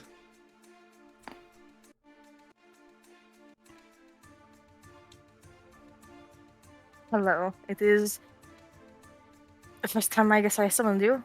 It is nice to meet you. Likewise, it is good to be back. Mm-hmm. So, I take it you have a job for me. But right now you'll be my bodyguard, and you will be nice to my party members and those that we meet. But later on, I will be needing you to possibly do your will. Very acceptable terms. I look forward to working with you. Anyways, I believe that my party has been wanting to meet you, so let us head outside. And then I'll open the door and introduce my lovely new demon to the rest of the party if they want to say hi. Most people are fucking scared of you. Oh, hi, Mark. What's up, chicken man? He looks over. He's, as I mentioned, most of his face is teeth that coalesce into a smile. What about that one? That's a person? You're not allowed to kill anyone unless I give you the word to do so, or if I'm Yes, incapacitated, your job is to protect me.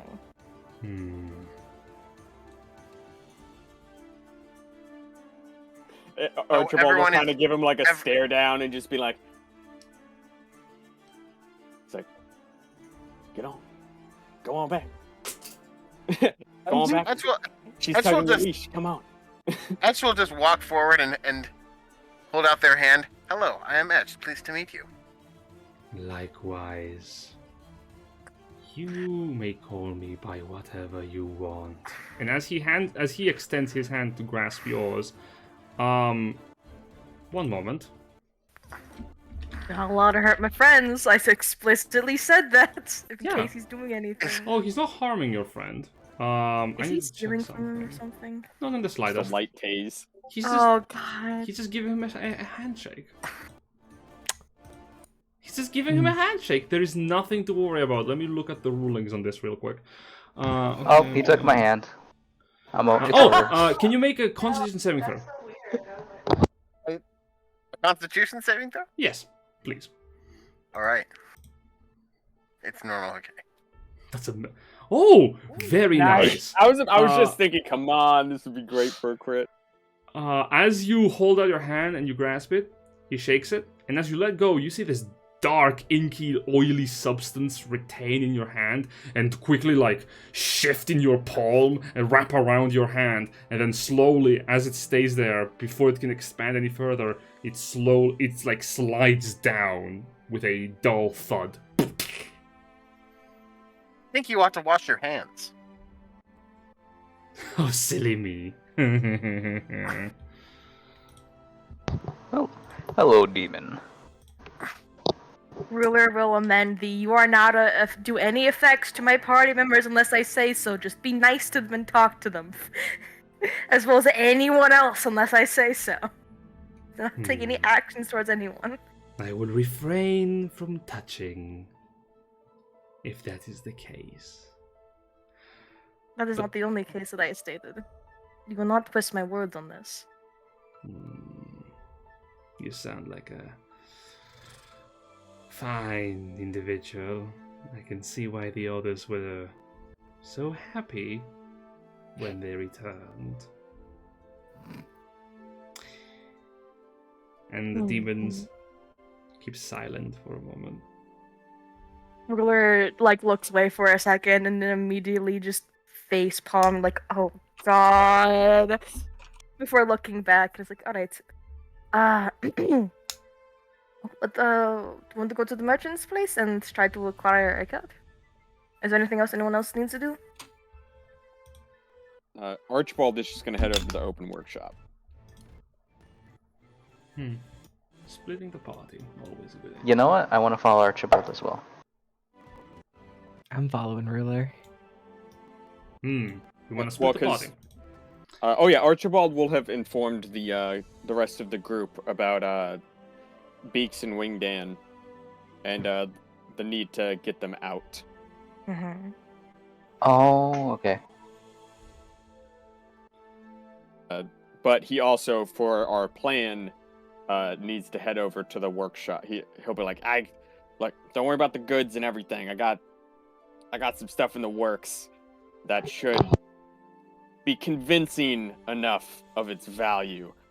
So if you guys get a cart, and while I'm over here working with them to get this done, if someone else could go and see about getting like Feather siblings released from the guard, it's like, and he'll kind of jot down like a loose description of like, here, if you're really pressed for a story, here, just use this. It's a complete lie, but go with it. And basically just the plan to say, it's like, yeah, it was they were definitely working for us to allow us secret entry into into our criminal base, basically. Into your criminal base? To basically, we were trying to infiltrate a criminal base, and we used the chase and everything to obfuscate our intentions of There are raiding. CIs. There are confidential informants. Yeah, Right. they're helping us. They're helping us get inside, basically. Right. Oh, by the way, Jen, I am writing down rules that Ruler will be saying to each one of the demons that she summons from now on, so I know that I do it every single time and I say it the exact same way. Mm-hmm. I'm writing that down right now. Yeah. Can't wait for that list to slowly get longer and longer. What can I say? Demons are a little chaotic. You will not seduce the dragons.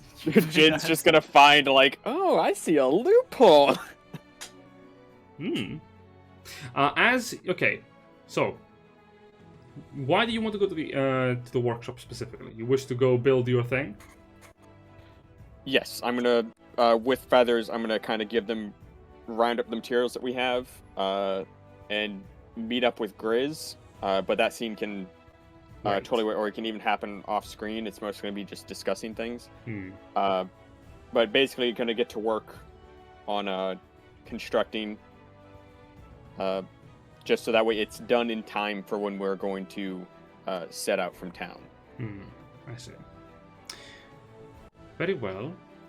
I say you can have that happen and then go to the warehouse together, like in the Shine Market, to acquire a cart if you want to do that, so that you're all together.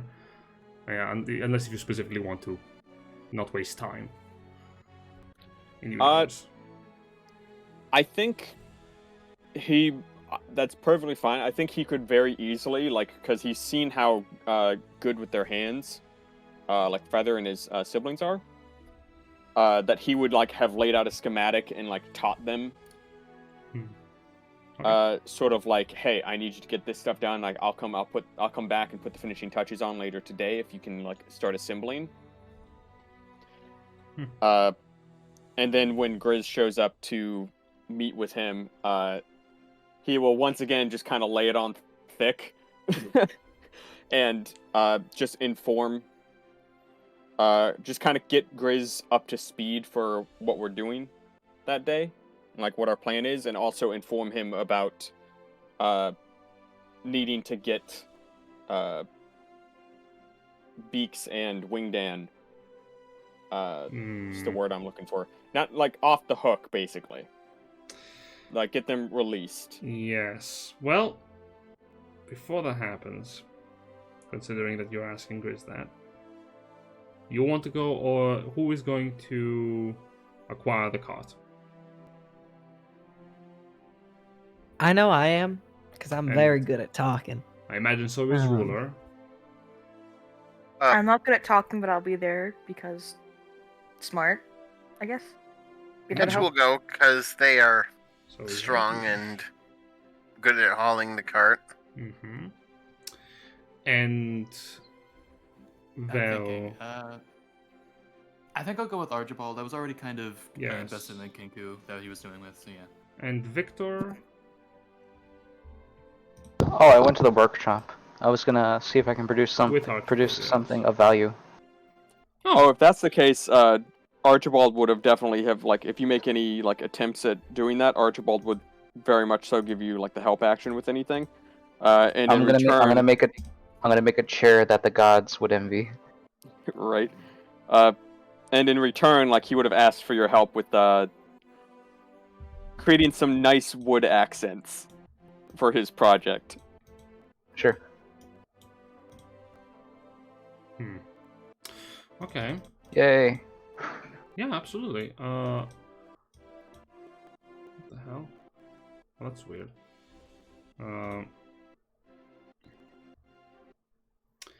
You sort of deal with that. As Roll20 is dealing with me. It's weird. For some reason, it has opened the folders, but not really. Let me reload. You go to the Shine Market. Ruler, Helius, Etch. The market at this point of the day is not really bustling so much as it is a little bit of movement. There's a couple of people that are currently just stocking their goods. There's a couple of sales happening. There's a sparse populace that is sort of going from stall to stall, buying their everyday groceries and materials. As you're looking around, you will also see members of the town guard, specifically low town guard, surrounding the warehouse in the center of the market.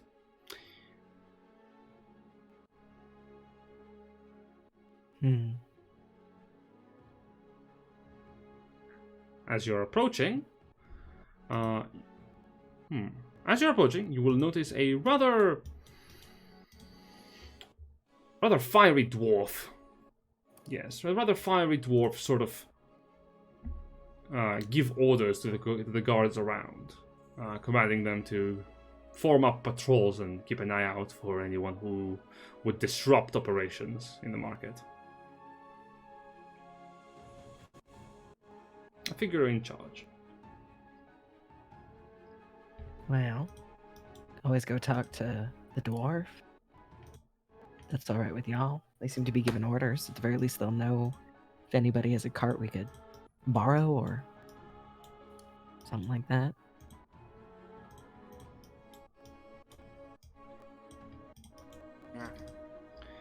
I will drop you on the map Go. to give you an understanding. Yeah, that might be helpful for people keeping track of exactly where, like, who's around. Yeah. So I believe it's me, Vel, and I want to say Etch. Or The group getting the Victor, cart? yeah. No, at the workshop. Oh, okay. Oh, this is the market group. I'm sorry. Oh yeah, I know. So I think it's like it's like I know it's me, Vel, and I want to say it was Etch, or was it Victor? It was Victor. Victor, yeah. So we're just doing our thing over at the Yeah, okay. workshop. If that helps, like people kind of like know who to who to talk to.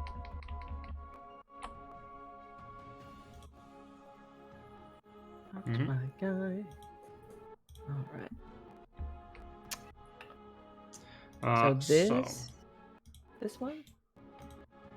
As you're looking around, that's not the dwarf. That's the one.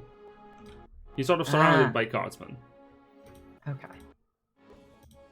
Unfortunately, Roll20 decides not to load on my end really easily. That sucks.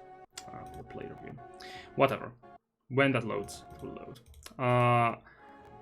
Yeah, you look at him and you hear from the background. Stop wasting time, okay? Keep an eye out. If anyone is going to be robbing anyone, Make sure you can catch that in the act and rush after them. We don't have any time to be sparing. And the guardsman nods and starts walking.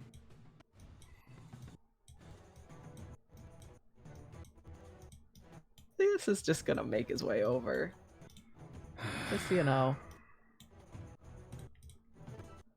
Can't help but, overhear that, seem a bit stressed. And he looks up at you with a raised eyebrow. Apologies, who are you? Oh, Helius, I'm Grizz's intern, working on the robbery cases that are happening with the bandits on the road. Right. You know how it goes. Yes, I do. I have heard.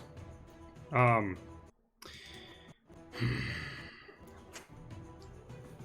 take it you are interested in your safety? Oh, well, no, not particularly. I do enjoy being safe, but there's a group of us who we're looking to catch the bandits out. Sorta. Not to say the whole plan out loud in a busy, crowded public street. But we were... You have some kind of plan. Yeah, we're just inquiring about getting a cart. It doesn't have to be full. We can, you know, figure that out. We've got our own goods and supplies that we can use. I don't want to put any of the merchants out of any of their goods, but... Yes. Before you continue, he sort of looks around. The name is Aldrich Fireveins. I work for the captain of the Upper Town Guard, Zephan Pestle. Currently, I am assigned to the boring task of making sure that the transports and goods that are taking place here in the market are done so with efficiency and safety. If you are looking into their disappearances and you wish to spring some kind of trap, I would suggest yes, let's not discuss this any further in the open. Follow me in this warehouse. Okay. I'm playing a character who trusts people implicitly. Oh, I accidentally closed the door. Here we go. Please do not close Certainly the door. walking into a warehouse with a stranger isn't a bad idea. Never is. I mean, they invited you so politely. I know. As you're walking in, you will see a bunch of people are actively actually working here. What you can see are some rough-looking people that are putting up boxes and crates, and they sort of stop and look at you as you're entering. As you're walking in, the dwarf says, "Do actually close the door behind you if you're the only one entering." I'll enter as well. Oh. So you do have a right team. Etch, you're outside. Okay. I will keep watch. It's just watching the door on the outside. Whew. Okay. As you're entering, Aldrich sort of looks back to you. So, what were you talking about? The people here are the people here you can trust. They're all members of the guard, and each of the people here give you a nod. Of course, and the guards are upstanding citizens. They uphold the law. Of course, I can trust everybody here. Why wouldn't I? That's a weird thing to say. Nothing to say. No. We're just looking to get a cart that has some sort of branding on it that signifies it's a merchant's cart. We're gonna, take it down the road. Mm-hmm. You can figure everything else out. We really just need a cart.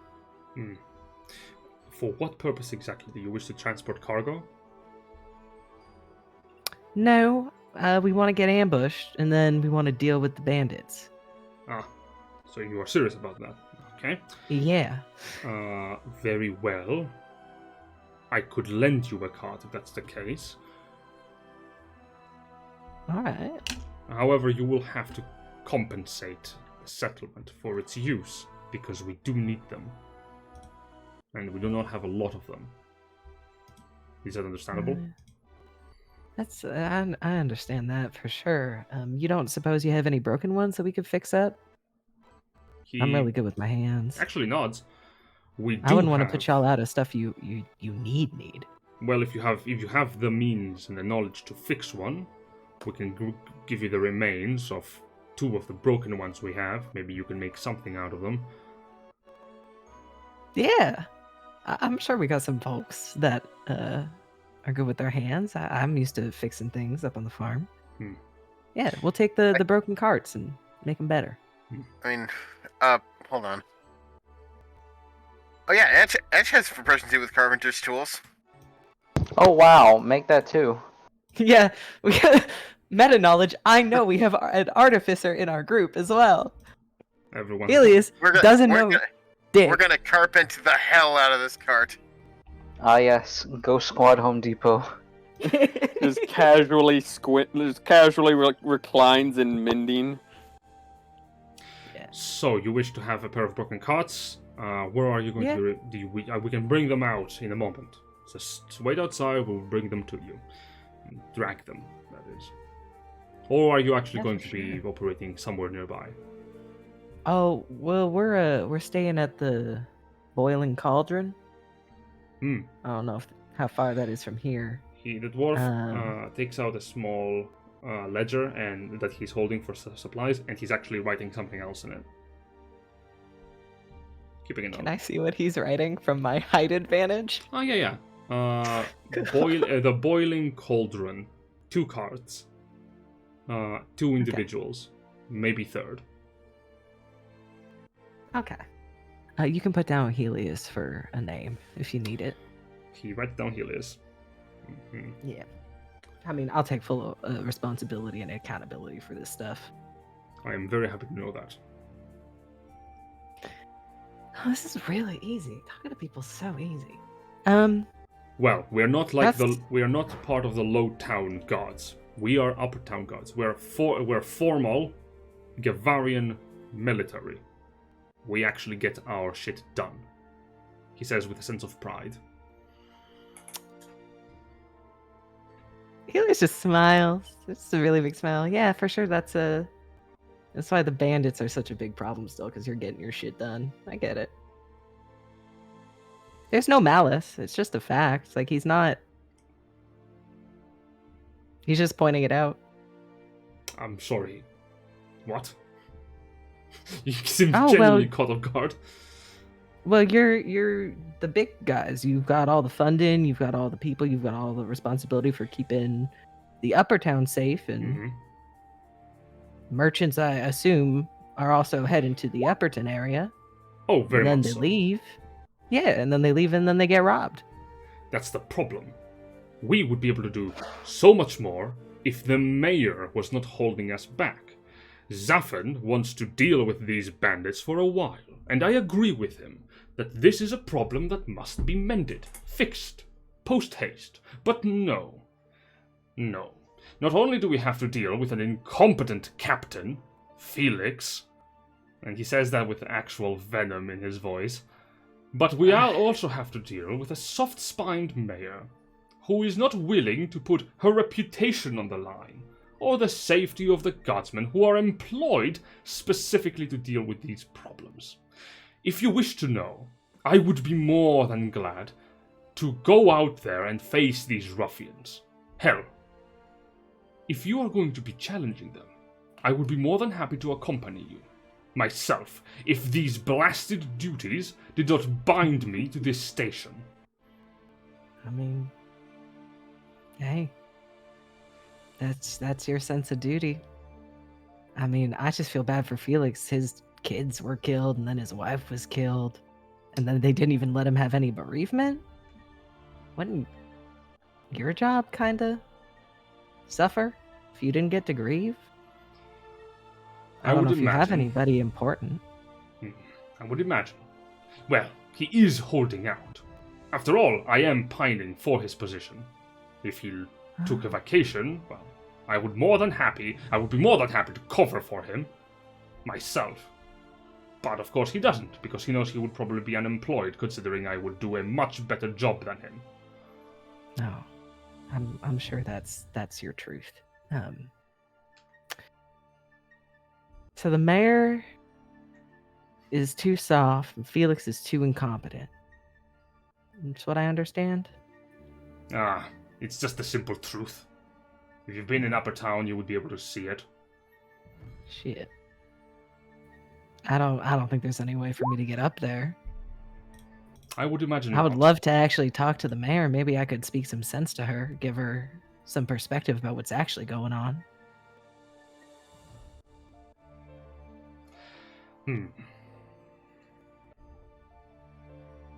Well, if you do want to speak to the mayor, I don't know. If you do manage to beat up the bandits, maybe you'll earn enough attention. Maybe Zaffern will let you in. Or, well, if you have your Imperial Pass, you can just go by the gates, like anyone else. Oh, I guess that's fair, yeah. Well, we'll take care of the bandits. Get that done right quick. And I'll Yep. talk to the mayor about actually getting some stuff done. Mhm. Because honestly, I don't have a reputation that's either which way, so I don't really care about putting it on the line. Are you a company hunter? A Out of what? curiosity. A company hunter. You know, you hunt down monsters, do jobs for people for money. Well, yeah, but not for money part. I just kind of do it because Oh, you're an adventurer. you should do. Oh, I don't think I'm that either. Oh, good. Good. I'm like a third thing, I guess, that they don't really have a name for. I just call it being a good person, but Mhm. different Yeah. strokes. You sound to me like someone who wants to do some genuine good in the world. Well, if Yeah. you really do want to make a difference, apply for the guard.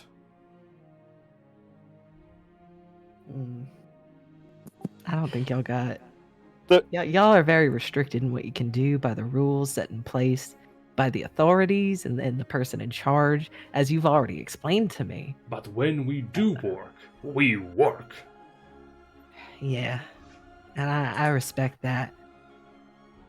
I just prefer to work all the time. But yeah, we'll get those carts going. Won't put you out of pocket. And hey, we'll bring 2 carts. We'll bring 1 working cart back. Free of charge. You won't even have to stress about it. Oh, very, very well. That's a boast. I'll take you on that boast. Very well. I'll be happy to see you with 3 return instead of 2. Where am I gonna get the 3rd one from? I don't know. You said you're gonna get another one. No, I said I was gonna bring the one that we fix right back, pristine, good as new. Okay. Well, if you manage to still fix them, that's still a pretty decent boast. I would say. Damn. I didn't know where I was pulling those 2 extra carts from. But yeah, I was also we'll head wondering. out.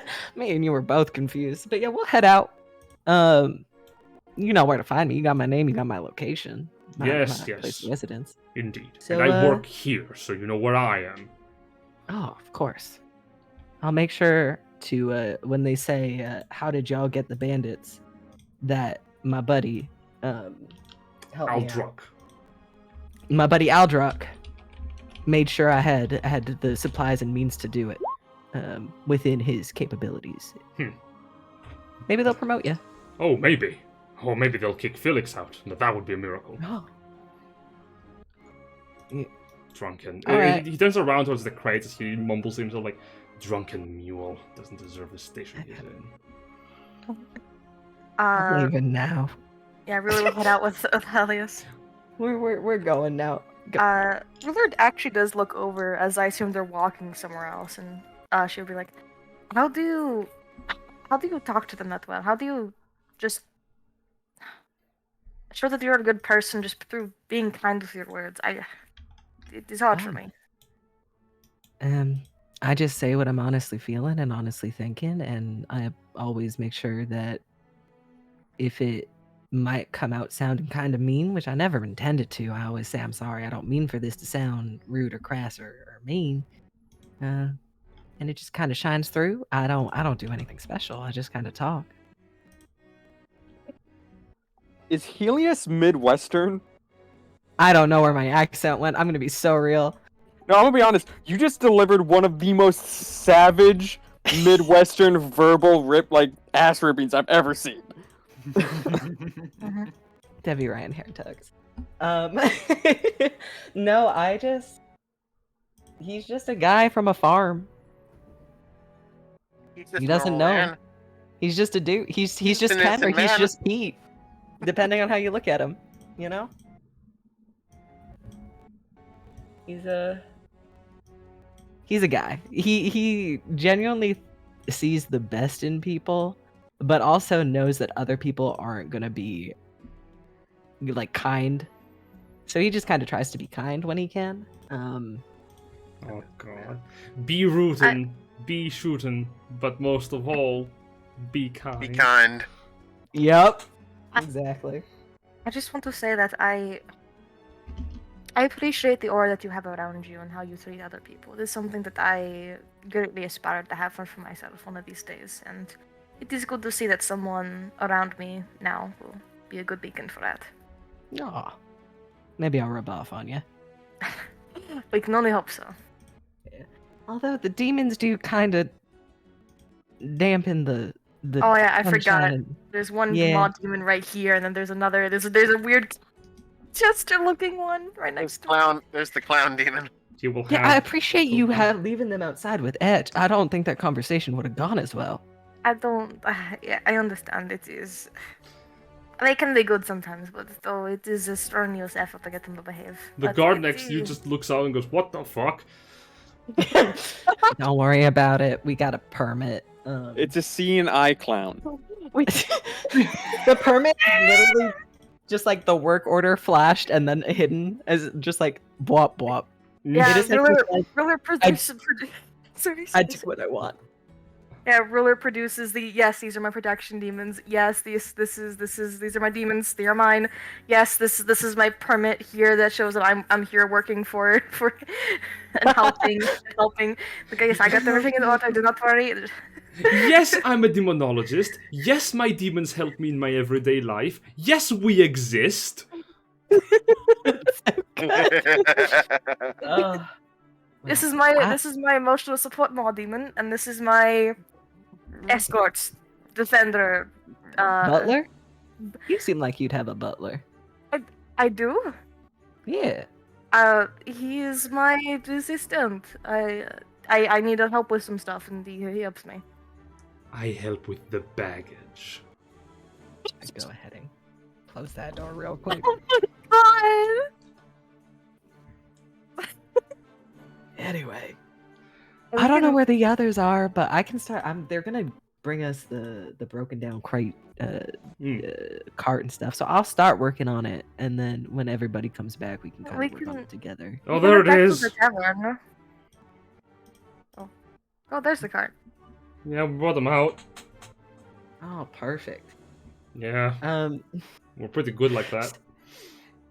So as a Firbolg, I have the fun thing called the powerful build, which is I count as one size larger when determining my carrying capacity and the weight I can push, drag, or lift. Mm-hmm. Would it be feasible for me to just pick up the broken carts? I mean, we have a fighter, and we have you, and we have like I think we should be fine with getting it back. You know what? I'm gonna be honest with you. Sorry, go on. No, I think with the power of Etch and you alone, you can carry each card like on your own. Just Awesome. Oh my god, the very squishy 8 strength ruler is just casually just chilling, walking with you guys. I'm gonna be honest with you. The Firbolg is stronger than me. Dabs. Yeah, I mean, they're from the Midwest. Like they feed them. Like they eat the Do best. they eat out there? Yeah, like My they eat the most nutritionally healthy food in existence because it's grown where they live. My my my God. character literally has three dex and 1 strength. This man physically cannot wear anything heavier than light armor. Oh, that's okay. I just carry the carts, one on each shoulder. all right. They're just And as- sideways. God damn. And as we hop over to the workshop to see what the rest of the group is doing while the cards are being sent. We are 30 minutes past the point that I would normally end the game.